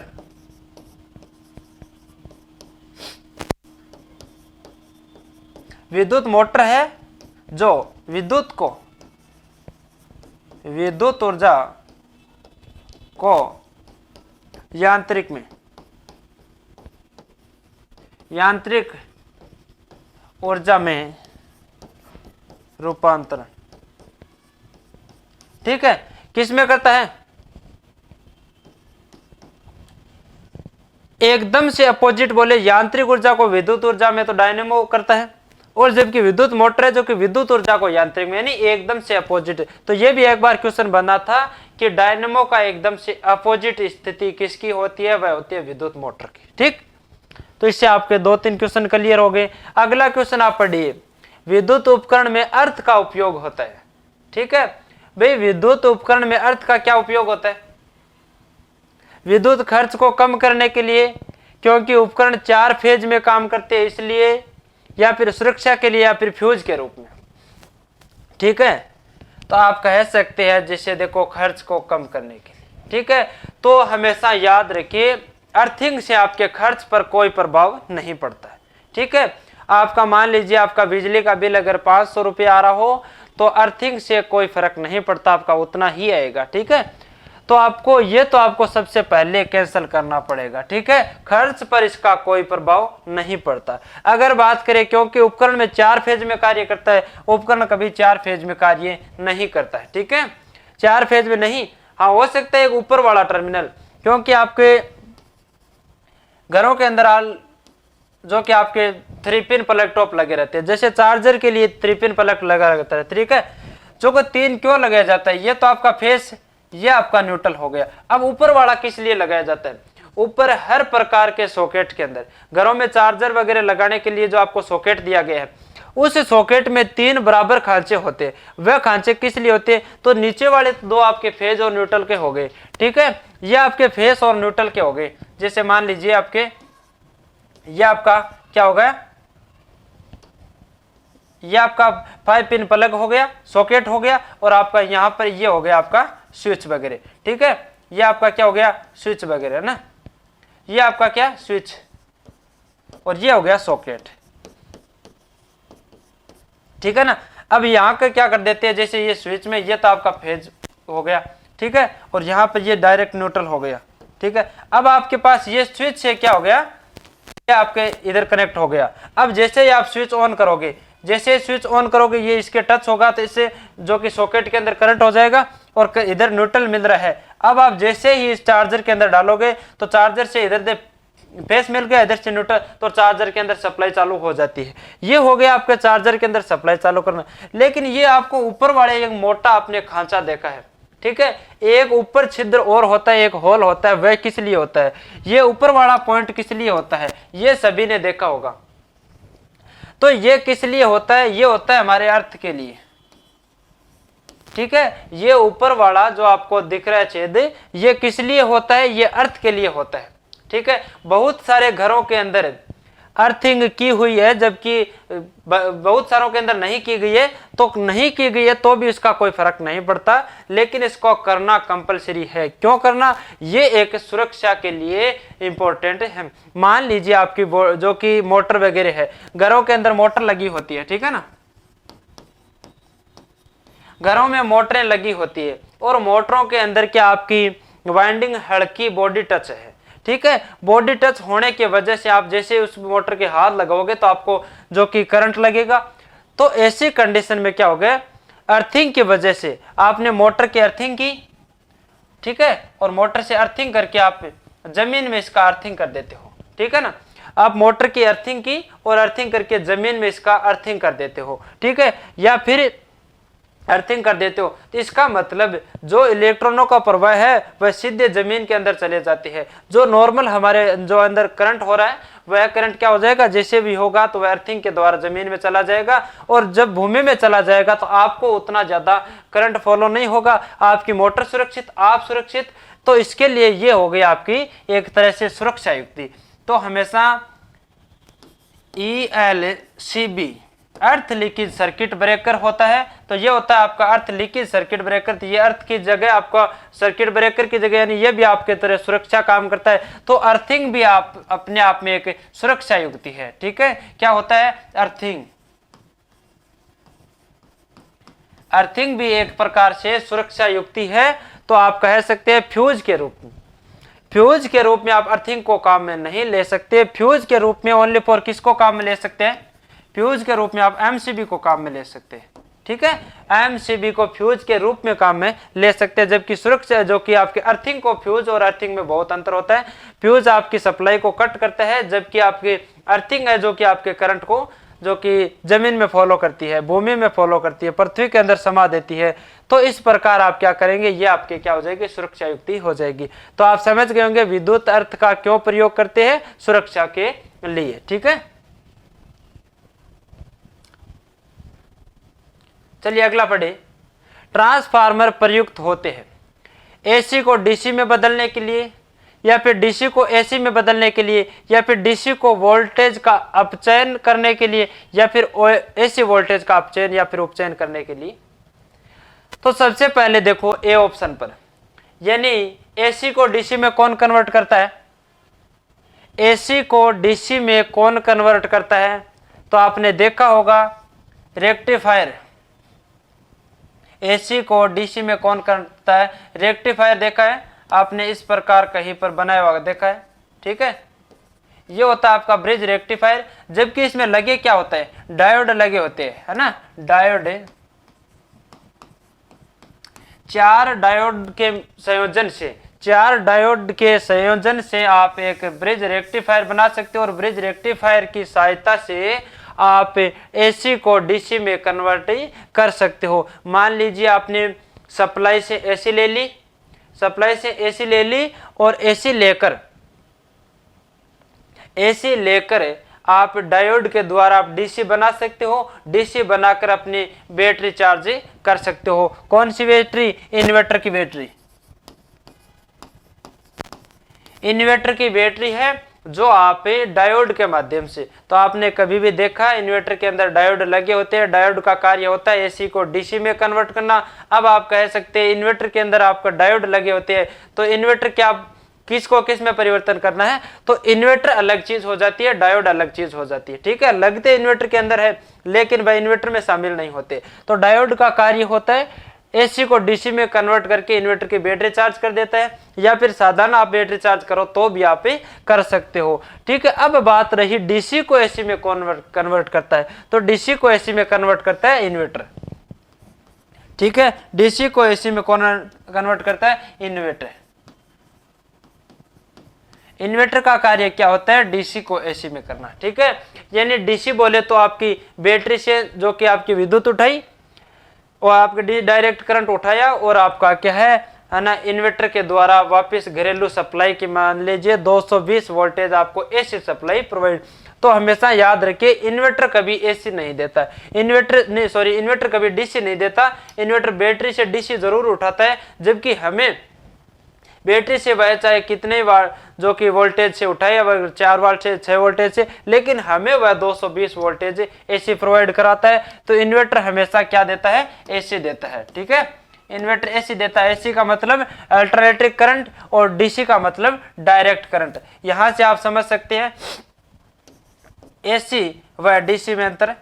तो एसी में डीसी में अंतर, ये मान लीजिए जैसे ये है ना, तो डीसी में तो क्या, एसी में क्या चलेगा, या फिर डीसी में क्या है? तो ये आपके डीसी है। तो डीसी में तो डायरेक्ट करंट है, इस प्रकार चलता है। मान लीजिए डीसी में आप कभी चिपके भी नहीं, डीसी में आप कभी आपके करंट नहीं आता है, अगर आ जाता है तो उसको छोड़ने का कोई प्रावधान नहीं होता है। तो डायरेक्ट करंट के अंदर आपको वापस छोड़ने का किसी प्रकार कोई प्रावधान नहीं है, जबकि हमारे एसी का मतलब एक बार प्लस एक बार माइनस, एक बार प्लस एक बार माइनस, यानी ये होता है आपका अल्टरनेटिंग करंट। अल्टरनेटिंग करंट बोले तो आपको कभी भी आपको कहीं पर झटका लगा है, आपको कहीं पर शॉर्ट जो कि शॉक लगा है, तो आप जब विद्युत झटका लगता हो तो आपको क्या, एक बार आपका हाथ टच हो गया किसी वायर के, ठीक है, तो आपको तुरंत है ना ऐसे महसूस होगा, या फिर अगर कहीं पर टच हुए तो आपको तुरंत ऊपर फेंक देगा। तो फेंक देगा मतलब प्लस और माइनस की कंडीशन होगी, एक बार प्लस की और एक बार माइनस की कंडीशन होगी। जब प्लस की ओर आएगा तो वह 1 मिनट में कितनी बार प्लस व कितनी बार माइनस होता है, 1 मिनट में कितनी बार प्लस होता है और कितनी बार माइनस होता है, तो 50 बार तो प्लस होता है। ये 1 मिनट में, 1 सेकंड में 50 बार प्लस व 50 बार माइनस होता है, सॉरी। तो 1 सेकंड में 50 बार तो आपका हाथ टच हुआ, और टच होते आप प्लस में थे और माइनस में चला गया तो आपको तुरंत बाहर फेंक देगा, और फेंकते ही आपको सांस आ जाएगा, ठीक है। तो तभी अगर वही अगर डायरेक्ट करंट होता है तो एक बार मान लीजिए किसी कारणवश हाथ आपका चिपक गया तो आपको किसी प्रकार को छोड़ने का प्रावधान नहीं होता है, जबकि एसी के अंदर छोड़ने का प्रावधान होता है। तो आप कभी भी हाथ लगाए तो डीसी के न लगाकर आप एसी के लगाइए, ठीक है, तो आपको तुरंत छोड़ तो देता है ना। तो ऐसा न करें, आप हाथ नहीं लगाना, ये तो आपको बताने की बात थी। जबकि आप एसी और डीसी में आपको बताने का अंतर यही है, इसके अंदर डायरेक्ट करंट चलता है, जिसके इसके अंदर अल्टरनेटिव करंट है, एक बार प्लस व एक बार माइनस, और वह भी प्रत्येक सेकंड में 50 से 12 इधर उधर होता रहता है। तो आप ये भी समझ गए डीसी और एसी का अंतर। ठीक है, यहां पर डीसी को वोल्टेज का अपचयन करने के लिए, अब मान लीजिए ट्रांसफार्मर का कार्य, ट्रांसफार्मर हमेशा कौन सी स्थिति पर करता है, ट्रांसफार्मर किस करंट पर आधारित है, डायरेक्ट करंट पर या फिर अल्टरनेटिव करंट पर। तो ट्रांसफार्मर हमेशा एसी पर कार्य करता है, एसी पर कार्य करता है। हमेशा याद रखिए, ट्रांसफार्मर कभी भी डीसी पर कार्य नहीं करता है। डीसी पर ट्रांसफार्मर अपने आप पे कार्य करना बंद कर देगा। हमेशा याद रखिए, अगर ये क्वेश्चन आए तो सबसे पहले गलती कर दीजिए। ठीक है, क्यों कर दीजिए, डीसी को वोल्टेज, डीसी पर तो कार्य नहीं करता ट्रांसफार्मर। ठीक है, अब बात रही चौथा ऑप्शन, भाई एसी को डीसी में तो डायोड करता है, ये तो वैसे भी गलत होगा, ट्रांसफार्मर का कार्य ही नहीं है। ठीक है, और डीसी को एसी में इन्वर्टर करता है, तो ये ट्रांसफार्मर का कार्य नहीं। बचा कौन, चौथा ऑप्शन। तो ये सबसे पहली बात तो ये है कि ये एसी वोल्टेज का अपचयन व उपचयन करता है। बिल्कुल सही बात है, ट्रांसफार्मर है जो कि एसी वोल्टेजों को आप कम व ज्यादा करता है, कम व ज्यादा करता है। तो एसी वोल्टेज को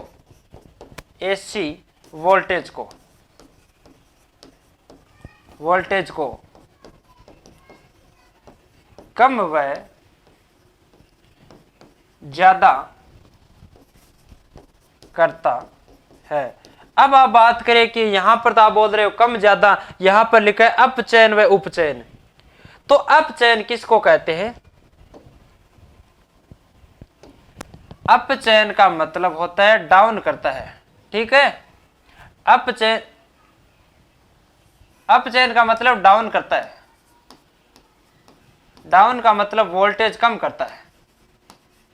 ठीक है, जब वोल्टेज कम करता है, मान लीजिए पीछे से 33,000 वोल्टेज आए। ठीक है, पीछे से 33,000 वोल्टेज आए और 33,000 को कम करके, ट्रांसफार्मर के द्वारा कम करके आपने 11,000 वोल्टेज आगे प्राप्त कर लिए। ठीक है, तो आप समझ सकते हो 33,000 को किस में कर लिए, 11,000 में। ठीक है, 33,000 को किस में कर लिए, 11,000 में कन्वर्ट कर लिया। तो ये हो गया आपका अपचयन। ठीक है, अपचयन बोले तो डाउन, डाउन बोले तो कम, कम बोले तो 33 से 11 प्राप्त कर लिया। तो ये हो गया आपका अपचयन। अब आप बात करते हैं उपचयन किसको कहते हैं। उपचयन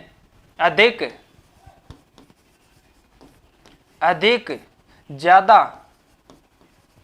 ठीक है, ज्यादा बोले तो किसको, 11,000 को 33,000 में कन्वर्ट कर लेना, यह होता है उपचयन। यानी वोल्टेज को बढ़ा कर देना या वोल्टेज को अधिक कर देना या फिर 11,000 वोल्टेज को 33,000 में कन्वर्ट करना, यह किसका नियम है, जो कि ट्रांसफार्मर का कार्य है। और ट्रांसफार्मर का उपचयन व उपचयन की परिभाषा भी आप समझ गए। तो चलिए ये आप देख सकते हैं, स्क्रीनशॉट ले तो ले सकते हो।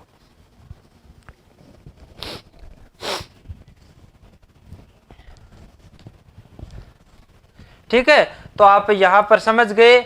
अब यहां पर बहुत बार क्वेश्चन आता है कि अपचयन ट्रांसफार्मर का कार्य क्या होता है। क्वेश्चन आएगा अपचयन ट्रांसफार्मर का कार्य क्या होता है, या फिर बहुत बार आता है उपचयन ट्रांसफार्मर का कार्य क्या होता है। लेकिन जो ट्रांसफार्मर वोल्टेजों को अधिक कर देता है उसको क्या कहते हैं। तो यहाँ पर आपका उपचयन और अपचयन से भी संबंधित क्वेश्चन बनता है और हमेशा ट्रांसफार्मर एसी के सिद्धांत पर कार्य करता है। तो याद रखिए, ये चीज नोट करिए और अगला क्वेश्चन आप देख सकते हैं। चलिए अब आपकी बात रही, देखो प्रत्यावर्ती धारा को दिष्ट धारा में परिवर्तित करने वाली युक्ति को कहते हैं। अब ये बात होगी, देखो प्रत्यावर्ती धारा और दिष्ट धारा सभी को पता है, प्रत्यावर्ती धारा किसको कहते हैं और आपकी दिष्ट धारा किसको कहते हैं। तो हमेशा देखो, एक होते एसी अल्टरनेटिव करंट, ठीक है,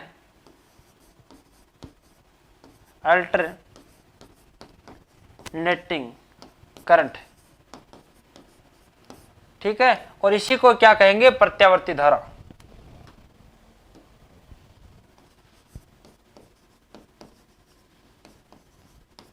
ठीक है, एसी को कहेंगे अल्टरनेटिंग करंट और इसी को कहेंगे प्रत्यावर्ती धारा। इसके बाद में बात करते हैं डीसी की, डायरेक्ट करंट।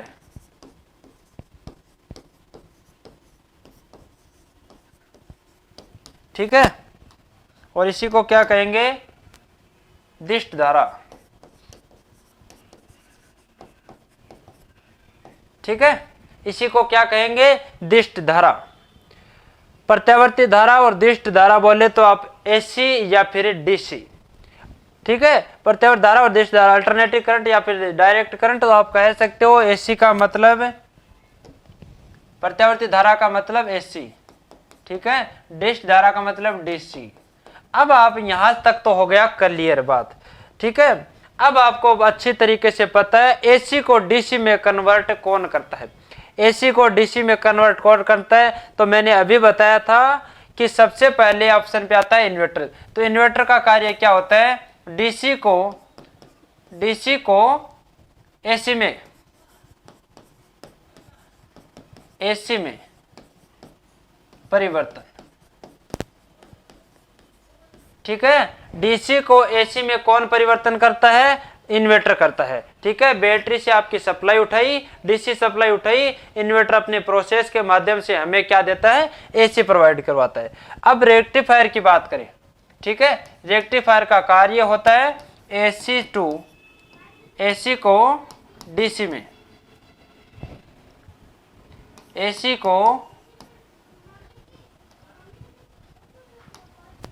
को डीसी में परिवर्तन। ठीक है, और ट्रांसफार्मर का कार्य आपको पता ही है, वोल्टेज को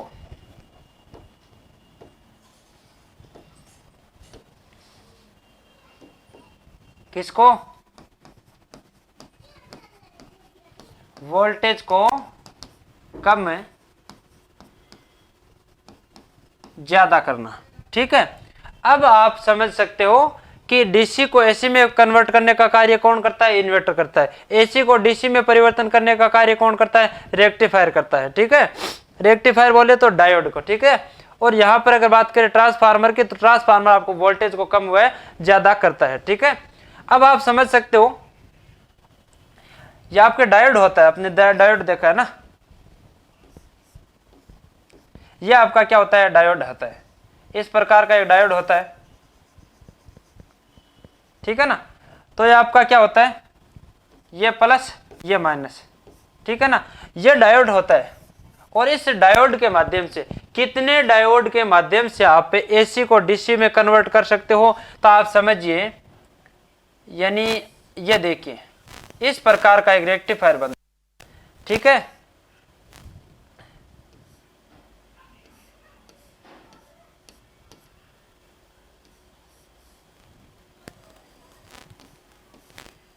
ठीक है,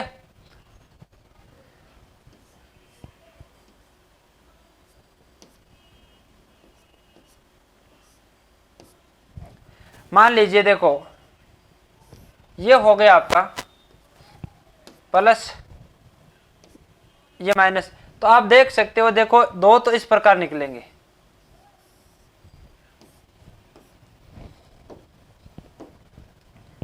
अब इसके अंदर चार जॉइंट होते हैं ना, इसके अंदर चार जॉइंट हो गए, एक ये हो गया, एक ये हो गया और एक ये हो जाएगा।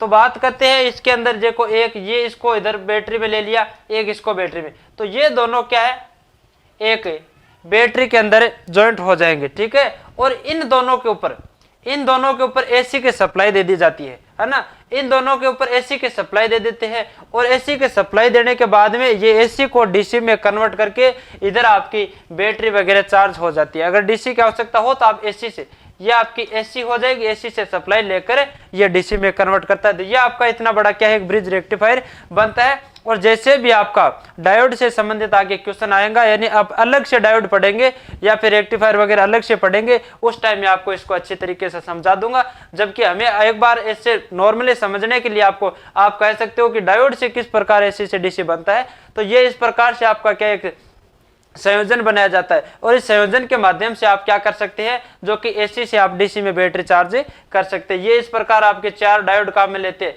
कितना डायोड, 4 डायोड काम में लेता है आपको। एक ये रहा, दूसरा ये रहा, तीसरा, यानी इसको किस क्रम में संयोजित करना है, तो ये आप अच्छी तरीके से आप जब डायोड पढ़ेंगे तब आपको एक एक करके समझा दूंगा। एक बार तो आपको इतना ही देखना है कि इन्वर्टर क्या करता है डीसी को एसी में, रेक्टिफायर क्या करता है एसी को डीसी में, और आपका ट्रांसफार्मर है जो कि वोल्टेज को कम व ज्यादा करता है। ये आपका डायोड का सिंबल हो गया। तो चलिए, आपको इतना ज्यादा जनरल साइंस में आपको इतना ज्यादा नहीं पूछा जाएगा, फिर भी आपको मैं बता दूंगा, क्योंकि आपका साइंस पढ़ने का मतलब ये नहीं है कि आप नॉर्मल इतनी भी ऊपर से पढ़े कि आपके क्वेश्चन आए उस समय आप कंफ्यूज हो जाए। लेकिन अगर डायोड से संबंधित क्वेश्चन आ गया तो डायोड को इस प्रकार पढ़े कि कहीं से भूलने का कोई नाम ही नहीं ले। एसी का अगर क्वेश्चन, एसी और डीसी से संबंधित कहीं पर क्वेश्चन आएगा, ट्रांसफार्मर का कार्य आएगा, भाई ट्रांसफार्मर का एक भी क्वेश्चन पीछे नहीं छोड़ूंगा, ठीक है। ट्रांसफार्मर का चाहे एग्जाम कुछ भी पूछे, फ्यूज से संबंधित कुछ भी पूछे, हाँ नॉर्मल फ्यूज दे रखा है उसमें, ठीक है। तो आपके जनरल साइंस के अंदर नॉर्मल फ्यूज पूछा जाता है। फिर भी आपके फ्यूज से संबंधित आपकी पूरी जानकारी, चाहे आप ट्रेड में ले लो या फिर जनरल साइंस में ले लो, आप कहीं भी आपके अगर इंटरव्यू में भी अगर फ्यूज के बारे में आपका क्वेश्चन पूछेगा तो आप 10 से 15 मिनट फ्यूज के बारे में अच्छी तरीके से बता दोगे, ठीक है।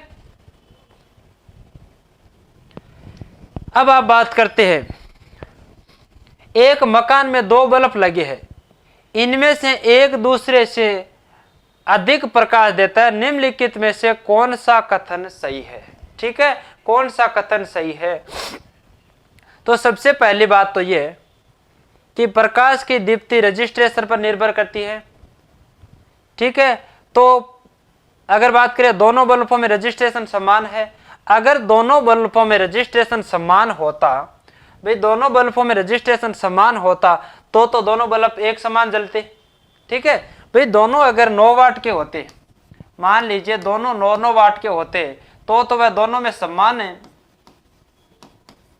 दोनों में समान प्रकाश से प्रदीपन होता, ठीक है। यहां पर अगर बात करें अधिक प्रकाश वाले बल्ब में रजिस्ट्रेशन अधिक है, तो हमेशा याद रखिए रजिस्ट्रेशन अधिक होता है उस समय क्या होता है, प्रकाश कम होता है, ठीक है। क्योंकि धारा का प्रवाह, विद्युत धारा जो कि आपके प्रतिरोध के जो विलोमानुपाती होता है, तो ठीक है, जिसमें रजिस्ट्रेशन ज्यादा है उसमें आपके धारा कम होगी, तो कम होगी तो प्रकाश से कम होगा। तो कम प्रकाश वाले बल्ब में रजिस्ट्रेशन अधिक है, तो ये आपका क्या होता है, एक दूसरे के विलोम होता है, ठीक है। कम प्रकाश वाले बल्ब में अधिक रजिस्ट्रेंस है, ठीक है। अधिक रजिस्ट्रेंस की वजह से मतलब उसको करंट कम फॉलो हो रहा है, तो आपका क्या होगा, तो आपका कम प्रकाश वाले बल्ब में रजिस्ट्रेशन क्या अधिक है, तो आपका ऑप्शन नंबर डी क्या हो जाएगा, राइट ऑप्शन हो जाएगा। तो चलिए आप डी ऑप्शन को बिल्कुल करेक्ट कर सकते हो। तो चलिए अगला क्वेश्चन आप समझने की कोशिश करिए। यदि किसी चुंबक को बराबर लंबाई के 2 टुकड़ों में काट दिया जाता है, ठीक है भाई, 2 टुकड़ों में बराबर काट दिया जाता है, तो एक टुकड़ा उत्तर पोल की तरफ कार्य करेगा, दूसरा टुकड़ा दक्षिण पोल की तरफ कार्य करेगा। दोनों टुकड़े अपना चुंबकत्व खो देंगे, ठीक है। इनमें से एक टुकड़ा अपना चुंबकत्व तो खो देगा, दोनों टुकड़े संपूर्ण चुंबक। अब मान लीजिए देखो ये है भाई, पहले ही आपकी ये चुंबक थी, ठीक है, ये एन और एस, ये आपके पहले चुंबक थी। उसके बाद में इसका 2 बराबर टुकड़े कर दिए, ठीक है ना, तो बराबर टुकड़े कर दिए, मान लीजिए ये टुकड़े हो गए, 2 टुकड़े बराबर हो गए। तो हमेशा याद रखिए आपको कितने भी टुकड़े कर दो, चुंबक के कभी कितने भी टुकड़े कर दो, चुंबक हमेशा उत्तर व दक्षिण ध्रुव स्वतंत्रता पूर्वक लटकी रहेगी। तो अगर इसका कर दिया, मान लीजिए ये पहले एन यहाँ था, एस यहाँ था, अब मान लीजिए एन यहाँ हो गया, एस यहाँ हो गया, इसका एन यहाँ हो गया, इसका एन, ठीक है। ये कार्य बिल्कुल अपने परिपूर्ण तरीके से करेगी। अब ये कहते हैं एक टुकड़ा उत्तरी पोल की तरफ कार्य करेगा, दूसरा दक्षिण की ओर। अब इसमें तो कोई भेदभाव है नहीं, यानी तोड़ने के बाद में भी दोनों टुकड़े यानी उत्तर में है, यानी उसका एक सिरा उत्तर में है तो दूसरा दक्षिण में, तो ये अलग अलग कार्य नहीं करेगा, अलग अलग कार्य नहीं करेगा। अलग अलग कब करता, जब देखो आपका ये हो जाएगा, ठीक है, ये एन ये एस और आपका दूसरा टुकड़ा इस प्रकार करता, तब जाके आपका पहला ऑप्शन सही होता। जबकि ये आपका नहीं होके आपका ऊपर वाला एक नंबर है ना, ये तोड़ने के बाद में इस प्रकार कार्य करता है, तो आपका ये तो बिल्कुल गलत हो जाएगा, ठीक है, ए ऑप्शन। अब दोनों टुकड़े चुंबक तो खो देंगे, चुंबक को टुकड़ों हुए, ठीक है। अब बिन उसको आप क्या कर देंगे, उसको अगर तोड़ देंगे, तोड़ने के बाद में चुंबक तो खो देंगे। यानी अगर बात करें कि इसमें चुंबक का गुण नहीं होगा, तो चुंबक का गुण क्यों नहीं होगा, आप कह सकते हैं दोनों टुकड़े चुंबक तो खो देंगे। बिल्कुल गलत है, बिल्कुल गलत है। दोनों में चुंबकत्व वैसा का वैसा ही रहेगा जब पहला था। तोड़ने के बाद में इसको कुछ भी प्रभाव नहीं पड़ता है, ठीक है। वह तोड़ दोगे तो उसको दो टुकड़े हो गए, जबकि उसमें इस प्रकार का कोई प्रभाव नहीं पड़ेगा, वह अपना कार्य सेम टू सेम ही करेगा। हाँ, उसके टुकड़े दो जरूर हो गए, इसमें से एक टुकड़ा अपने चुंबक तो खो देगा, क्योंकि एक पर कोई ज्यादा प्रभाव थोड़ी पड़ता है भाई। ये आपका 100% अब कार्य करता है, ये भी अपना 100% कार्य भाई, चुंबक तो है, ठीक है। अगर सांप का बच्चा होता है, ठीक है, सांप अपना अलग कार्य करता है, जब बच्चा अलग कार्य करता है, भाई जहर तो दोनों के अंदर बराबर ही होगा। छोटा बच्चा है तो क्या हुआ, ठीक है। तो बात करते हैं दोनों टुकड़े अलग अलग हो जाने के बाद में दोनों में 100% दक्षता, यानी ये अपना 100% कार्य करता है, ये अपना 100% कार्य कर, भाई पहले ये 100% कर रहा था, ठीक है। अब दोनों को अलग अलग करने के बाद में इसकी जिम्मेदारी अलग हो गई, इसकी अलग हो गई, दोनों पर बराबर कार्य चलता है, तो दोनों टुकड़े संपूर्ण चुंबक की तरह कार्य कर देगा। यानी इस प्रकार ये 100% कार्य कर रही थी, इसी प्रकार दोनों अब 100% कार्य कर रहे हैं, यानी दोनों को अलग अलग जिम्मेदारी हो गई। तो आपका ऑप्शन नंबर डी क्या कहेगा, ऑप्शन नंबर डी, दोनों टुकड़े संपूर्ण चुंबक की तरह कार्य करेगा, ठीक है ना। तो चुंबकत्व कोई सा नहीं खोएगा, दोनों अलग अलग पोल की तरह कार्य नहीं करेगा। ऑप्शन नंबर डी का आपका करेक्ट एकदम से आंसर हो जाएगा, ठीक है ना। परमाणु बम का कार्यकारी सिद्धांत यूरेनियम का नाभिकीय विखंडन है और हाइड्रोजन बम का कार्यकारी सिद्धांत क्या होगा, ठीक है। तो परमाणु बम का सिद्धांत क्या कहलाता है,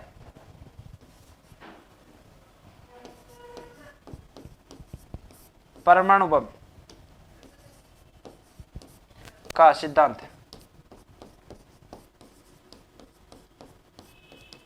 परमाणु बम का सिद्धांत कहलाता है नाभिकीय विखंडन, ठीक है। क्या कहलाता है, नाभिकीय विखंडन।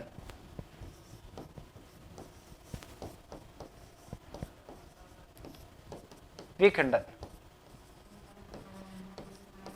ठीक है भाई। परमाणु बम का सिद्धांत तो नाभिकीय विखंडन कहलाता है, और हाइड्रोजन बम का सिद्धांत क्या कहलाता है, ठीक है, किसका, हाइड्रोजन का सिद्धांत। तो हाइड्रोजन का सिद्धांत क्या कहलाता है, थोरियम का नाभिकीय विखंडन, ड्यूरियम तो हाइड्रोजन का कहलाता है नाभिकीय संलयन।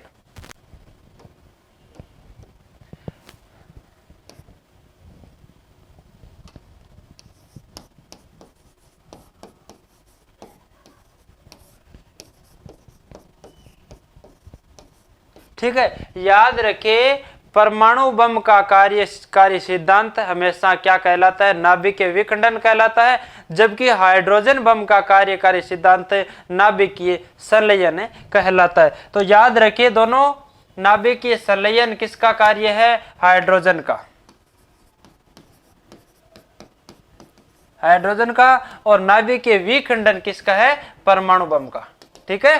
दोनों अलग अलग याद रखे, एग्जाम में इसका बहुत बार क्वेश्चन पूछा गया है कि नाभिकीय संलयन हाइड्रोजन बम का सिद्धांत है, जबकि परमाणु बम आपका नाभिकीय विखंडन का। विखंडन और संलयन दोनों में अंतर पहचानना सीख जाओगे तो आपको एक बार एक दो बार रटोगे तो ये याद हो जाएगा। इसको समझने की कोशिश करिएगा। हाइड्रोजन बम है, हाइड्रोजन बम का कार्यकारी सिद्धांत है जो कि नाभिकीय संलयन है, जो कि परमाणु बम का नाभिकीय विखंडन है। सूर्य की ऊर्जा उत्पन्न होती है, तो सूर्य की ऊर्जा उत्पन्न होती है नाभिकीय संलयन द्वारा, आयतन द्वारा, नाभिकीय विखंडन द्वारा या फिर ऑक्सीकरण द्वारा, ठीक है। तो सूर्य की किरण जो कि ऊर्जा हमें प्राप्त होती है या फिर उत्पन्न होती है नाभिकीय संलयन द्वारा, ठीक है। तो इसको भी आप याद रखिए, नाभिकीय संलयन द्वारा क्या होता है, सूर्य की ऊर्जा उन्हें उत्पन्न होती है, ठीक है ना। अगला क्वेश्चन देखिए, आकाश नीला दिखाई देता है। आकाश किस कारण नीला दिखाई देता है? हवा के प्रकीर्णन के कारण, प्रकाश के प्रकीर्णन के कारण है। तो याद रखिए, प्रकाश के प्रकीर्णन के कारण, जो जब प्रकाश का प्रकीर्णन होता है तब हमें आकाश है जो कि नीला दिखाई देता है। तो याद रखिए, प्रकाश के प्रकीर्णन के कारण हमें आकाश है जो कि नीला दिखाई देता है, ठीक है। तो चलिए अगला क्वेश्चन, एक कृत्रिम उपग्रह में विद्युत ऊर्जा का स्रोत क्या होता है? ठीक है, विद्युत ऊर्जा का यानी कृत्रिम उपग्रह में विद्युत ऊर्जा का स्रोत क्या होता है? तो आप समझ सकते हो अच्छी तरीके से। देखो, एक होता है थर्मोफाइल, एक होता है डायनेमो, एक होता है सौर सेल, एक होता है लघु नाभिकीय रिएक्टर, ठीक है। तो ये क्या होता है, यानी डायनेमो का कार्य क्या होता है, आपने अभी बताया था। कृत्रिम उपग्रह या फिर यांत्रिक, तो कृत्रिम और यांत्रिक सेम ही चीज है। यांत्रिक को विद्युत में कौन कन्वर्ट करता है? डायनेमो करता है। कौन कन्वर्ट करता है? डायनेमो करता है। जबकि सौर सेल है, तो सौर सेल ये सीधी सूर्य की किरणों से डायरेक्ट हमें विद्युत प्रोवाइड करवाता है, ठीक है। सूर्य की किरणों से, सूर्य किरणों से विद्युत परिवर्तन करता है, ठीक है। सूर्य की डायरेक्ट किरणों से, सूर्य के माध्यम से हमें विद्युत ऊर्जा का उत्पादन करवाता है। कौन करता है? सौर सेल। डायनेमो का कार्य कृत्रिम उपग्रह से विद्युत पर जो कि स्रोत है। तो कृत्रिम बोले ये यांत्रिक ऊर्जा से विद्युत उत्पन्न। अब यांत्रिक ऊर्जा में आप कुछ भी बोल सकते हो। यांत्रिक, मान लीजिए जैसे ये किसी जल के बहाव से घूमकर हमें विद्युत प्रोवाइड करवाता हूं, ठीक है। या फिर किसी कहीं पर अगर बात करें, कोई टरबाइन वगैरह है, तो कहीं से भी अगर फैन को घुमाकर हमें विद्युत प्रोवाइड करवाती है, ठीक है। तो ये क्या होता है, कृत्रिम उपग्रह में विद्युत ऊर्जा का स्रोत होता है आपका डायनेमो, ठीक है। डायनेमो यांत्रिक से विद्युत में ऊर्जा को उत्पन्न करता है, तो आपका डायनेमो इसका क्या हो जाएगा? सही ऑप्शन हो जाएगा, ठीक है। निम्नलिखित में से कौन सा अर्धचालक है? ठीक है, अब आप समझ गए चालक का उदाहरण कौन सा था? चालक, अर्धचालक और कुचालक, ठीक है। अब इसके नीचे लिखो, सबसे पहले आपको जितना याद है उतना लिखो, ठीक है ना। चालक में कौन थी? चालक में देखो, चांदी, तांबा, एल्यूमिनियम, ठीक है। और अर्धचालक में सिलिकॉन, जर्मेनियम, और कुचालक में देखो वायु, लकड़ी, पीवीसी और चीन मिट्टी, पोर्सिलेन वगैरह और भी है। अब आप ऑप्शन पर जाइए, नोट लगाइए। प्लास्टिक पीवीसी आ गई, पीवीसी है, तो मान लीजिए इसको आप पीवीसी समझ लीजिए। तो प्लास्टिक किस में आता है? कुचालक में। प्लास्टिक किस में आता है? कुचालक में। लकड़ी किस में आती है? कुचालक। लकड़ी किस में आती है? कुचालक। एल्यूमिनियम किस में आता है? चालक। एल्यूमिनियम किस में आता है? चालक के अंदर आता है। अब आपके पास बचा कौन? जर्मेनियम। कौन बचा? जर्मेनियम किस में आता है? देखो चालक के अंदर चांदी, तांबा, एल्यूमिनियम है, चांदी, तांबा, एल्यूमिनियम है, जबकि हमारे पास एल्यूमिनियम है किसके अंदर आ गया, चालक के अंदर आ गया। वहां पर देखो वायु, लकड़ी, पीवीसी, चीन मिट्टी या फिर ये सब है। तो प्लास्टिक किसके अंदर है, जो कि प्लास्टिक आपकी एक तरफ से कुचालक होती है, किस में आ गई, कुचालक में। उसके बाद लकड़ी आपकी क्या है, कुचालक है। एल्यूमिनियम क्या, चालक है। हमारे पास बच्चा क्या, अर्धचालक, सिलिकॉन और जर्मेनियम। सिलिकॉन और जर्मेनियम किसके अंदर आती है, अर्धचालक की, अर्धचालक। यानी चालकता व चालक व कुचालक के बीच की जो चालकता उसके आप क्या कहेंगे, जिसमें इलेक्ट्रॉनों व होल्स के माध्यम से विद्युत धारा प्रवाहित होती है, इलेक्ट्रॉन्स व होल्स के माध्यम से विद्युत धारा प्रवाहित होती है, उसको आप क्या कहते हैं, अर्धचालक कहेंगे। अर्धचालक उदाहरण की बात करें तो सिलिकॉन व जर्मेनियम किसका उदाहरण है, जो कि आपके अर्धचालक का। तो आप समझ जाइए अर्धचालक का मतलब है सिलिकॉन और जर्मेनियम। तो अब ऑप्शन में जर्मेनियम मिल रहा है तो ये क्या है, अर्धचालक है। अभी भी आपको कोई अर्धचालक, कुचालक, चालक में कोई समझने में परेशानी हुई, कोई दिक्कत नहीं हुई, अच्छी तरीके से समझ सकते हो। तो चलिए अगला ऑप्शन है आपके पास। अगला क्वेश्चन आप देखिए, प्रकाश वोल्टीय सेल होते हैं। प्रकाश वोल्टीय सेल होता है सौर सेल या फिर थर्मल सेल या फिर सल्फर सेल या फिर मोलर सेल। तो प्रकाश वोल्टीय सेल यानी ये सूर्य के प्रकाश से, सूर्य के प्रकाश से ये हमें क्या करते हैं, किरणें प्राप्त करके। सौर सेल बोले तो सौर सेल है जो कि सूर्य के प्रकाश से हमें विद्युत धारा में परिवर्तन करना है। ये कौन करता है, सौर सेल करता है, सूर्य के प्रकाश से विद्युत धारा। तो क्या होता है, प्रकाश वोल्टीय सेल कौन सा होता है, ओनली फॉर सौर सेल है, जो कि प्रकाश से जो कि प्रकाश लेता है, सूर्य के प्रकाश से ये चार्ज होता है और बाकी क्या होता है, बाद में विद्युत धारा प्रवाहित करवा देता है। ठीक है, तो ये आप समझ गए होंगे, सौर सेल है जो कि प्रकाश से जो कि विद्युत ऊर्जा उत्पन्न करता है। एक सुरंग में 100 वाट क्षमता वाले 5 बल्ब लगातार 20 घंटे तक जलते हैं तो संपूर्ण विद्युत खर्च होगी। ठीक है, अब आप देखिए यहां पर आप देखिए 1 यूनिट, 10 यूनिट, 2 यूनिट, 20 यूनिट। ठीक है, अब सबसे पहले आप इसको में क्या दिया गया है, वाट दिया गया है। भाई 100 वाट के बल्ब है, बल्ब कितने, देखो 100 वाट के, सभी के सभी 100 वाट के बल्ब है। ठीक है, बल्ब कितने हैं, 5 बल्ब है और जलते कितने घंटे, लगातार 20 घंटे। ठीक है, यहां से आपको क्या प्राप्त हो गई, यहां से आपको कितनी चीजें प्राप्त हो गई, वाट आपको प्राप्त है, 100 वाट है, बल्ब आपके पास 5 है और आपके घंटे कितने, 20 घंटे जल रहे। अब आपको करना क्या है, कुछ नहीं, आपको विद्युत संपूर्ण खर्च ज्ञात करना है, वो भी यूनिट में। तो आपका देखो 1 यूनिट बराबर कितना वाट होता है, 1000 वाट होता है। सबसे पहली बात 1 यूनिट बराबर 1000 वाट होता है। तो सबसे पहले आप क्या करें, या 20 घंटे जलते हैं 5 बल्ब। ठीक है ना, तो आप एक बल्ब की मात्रा निकाले। सबसे पहले एक बल्ब की निकाले, जैसे 100 वाट का बल्ब है और 20 घंटे जल रहा है, 100 वाट का बल्ब है, तो आप क्या करें, 100 × 20। ठीक है, ठीक है, ये हो गया आपका 2000 वाट। 20 घंटे में वह 2000 वाट यूनिट खर्च कर सकता है। ठीक है, कितने घंटे में,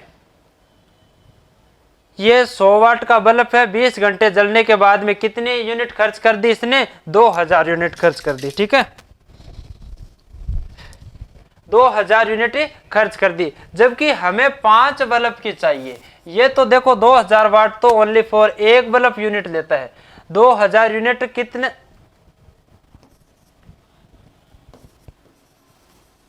2000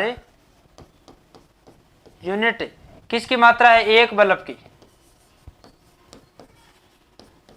एक बल्ब की जो कि खर्च है। अब हमें कितने की चाहिए, हमारे पास कितने, 5 बल्ब है, तो 5 × 2000 बोले तो 2 यूनिट हो गई। ठीक है,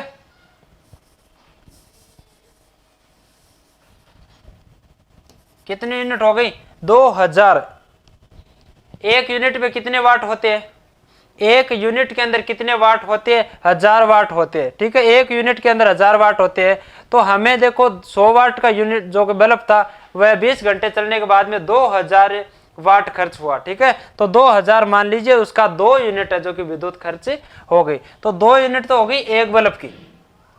एक बल्ब, ओनली अकेला बल्ब 2000 यूनिट विद्युत खर्च करता है। तो हमारे पास कितने बल्ब है? 5 बल्ब है। तो 5 बल्ब विद्युत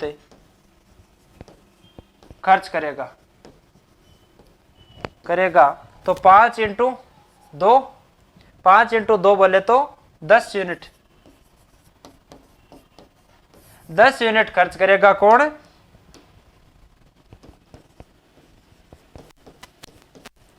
दस यूनिट खर्च करेगा।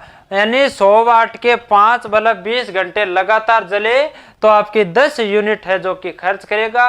तो ये आपके एनर्जी मीटर के अकॉर्डिंग आप निकाल सकते हो। यहाँ पर आपका क्या है, अगर चार्ज है 1 यूनिट का चार्ज 10 रुपये है तो आपका 100 रुपये का चार्ज हो गया। तो आप 20 घंटे बल्ब जलाएंगे तो आपका इतने यूनिट आपका जो कि मीटर चलेगा। तो आप हमेशा क्या करें, विद्युत का अधिक से अधिक बचत करें।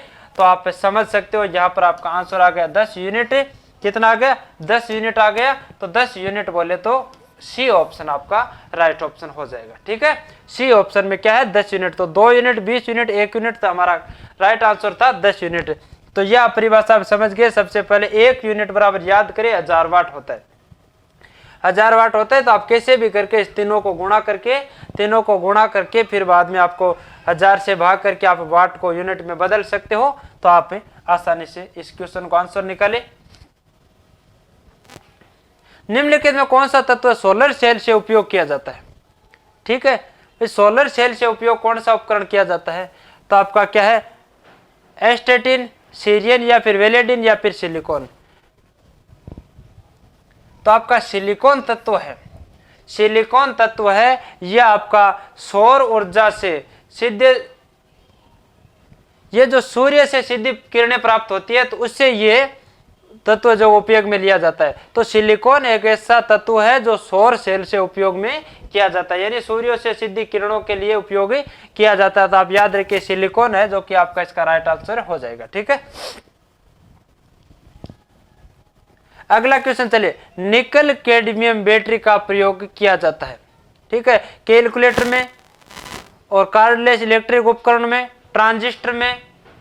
तो यहां पर अगर बात करते हैं कि यानी कैलकुलेटर में किस सेल का प्रयोग या फिर किस बैटरी का प्रयोग किया जाता है, और कार्डलेस इलेक्ट्रिक उपकरण में किस बैटरी का प्रयोग किया जाता है, यहाँ पर ट्रांजिस्टर में किस बैटरी का प्रयोग किया जाता है।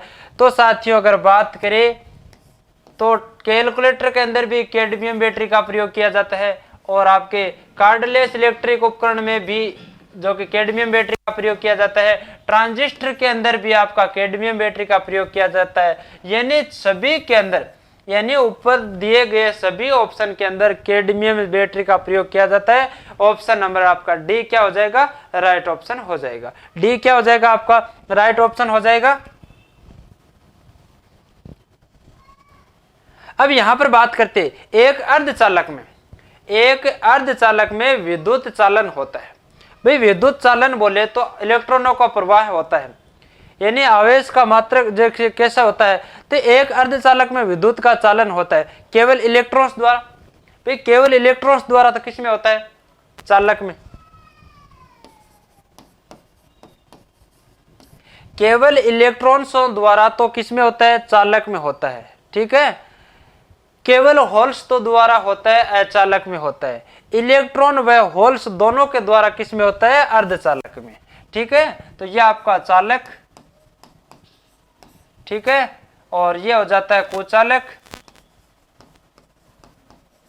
ठीक है, इलेक्ट्रॉनों व होल्स, यानी मैंने बताया था आपको चालक व कुचालक के बीच की चालकता क्या कहलाती है? अर्धचालक कहलाती है। क्या कहलाती है? अर्धचालक कहलाती है। तो ये आप समझ जाइए सी ऑप्शन में इलेक्ट्रॉन्स एवं होल्स दोनों के द्वारा जो चालन होता है वह क्या कहलाता है? अर्धचालक। अर्धचालक चालन कहलाता है, न इलेक्ट्रॉन्स द्वारा न ही होल्स द्वारा। तो ये तो बिल्कुल गलत हो जाता है। ठीक है, ऑप्शन नंबर सी को आप राइट मानिए और सी को आप क्या मानिए, राइट मानिए और अगला क्वेश्चन पर चले। यानी ये सवाल आप पीछे बहुत व्याख्या पूर्ण कर लिए, ठीक है, पीछे से इसको इतना व्याख्या से कर लिया कि इसको अब आगे पढ़ने की आवश्यकता नहीं। परमाणु ऊर्जा हेतु भारी जल संयंत्र अधोलिखित में से किस स्थान पर नहीं होता है, ठीक है, किस स्थान पर नहीं होता है? तो परमाणु ऊर्जा हेतु भारी जल संयंत्र आपके कल्पकम के जो कि अधोलिखित स्थान पर नहीं होता है। तो इसको आपको ज्यादा समझने का आवश्यक, इसको आप याद रखिए, कल्पकम को भारी जल संयंत्र में स्थान पर नहीं किया जाता है, ठीक है।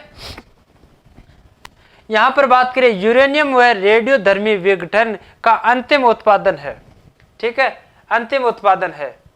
तो यहां पर देखो यूरेनियम के रेडियोधर्मी विघटन का अंतिम उत्पादन क्या है? शीशा है, ठीक है, क्या है? शीशा है। अब आप देखो शीशे का उपयोग कहां कहां पर किया जाता है। तो शीशे को देखो आपके फ्यूज के साथ में भी टिन प्लस शीशे का प्रयोग किया जाता है, जबकि आप बैटरियों में देखा होगा, आपके बैटरियां हैं, सभी बैटरियों के अंदर क्या भरा जाता है? शीशे का जो पदार्थ, शीशा का प्रयोग किया जाता है। यानी बैटरियों के अंदर सबसे ज्यादा भार किसका होता है? इस शीशे का होता है। आप बैटरी को कभी उठाए अकेला उठा नहीं सकते हैं, तो इसमें इतना वजन कहां से आता है, ठीक है। इसमें आप अगर क्या करेंगे, अगर पानी डालोगे तो भी इतना वजन नहीं होगा, क्योंकि वह छोटी सी दिखती है, उतना ज्यादा वजन। तो उस समय उसमें क्या डाला जाता है? तो सभी बैटरियों के अंदर क्या डाला जाता है? शीशा डाला जाता है। बैटरियों में किसका प्रयोग किया जाता है? शीशे का प्रयोग किया जाता है, उसी कारण ये सबसे भारी हो जाती है। तो साथियों अगर बात करते हैं यहाँ पे फिजिक्स के संबंधित, तो फिजिक्स में आपका यानी किस प्रकार से सवाल बनता है, तो ये सब आप क्या करते हैं, बेसिक जानकारी के लिए आप कर सकते हो। तो साथियों ये हो गया आपका फिजिक्स का आज का आपका लास्ट क्वेश्चन है। अब आप मिलते हैं नेक्स्ट वीडियो में, तब तक के लिए जय हिंद।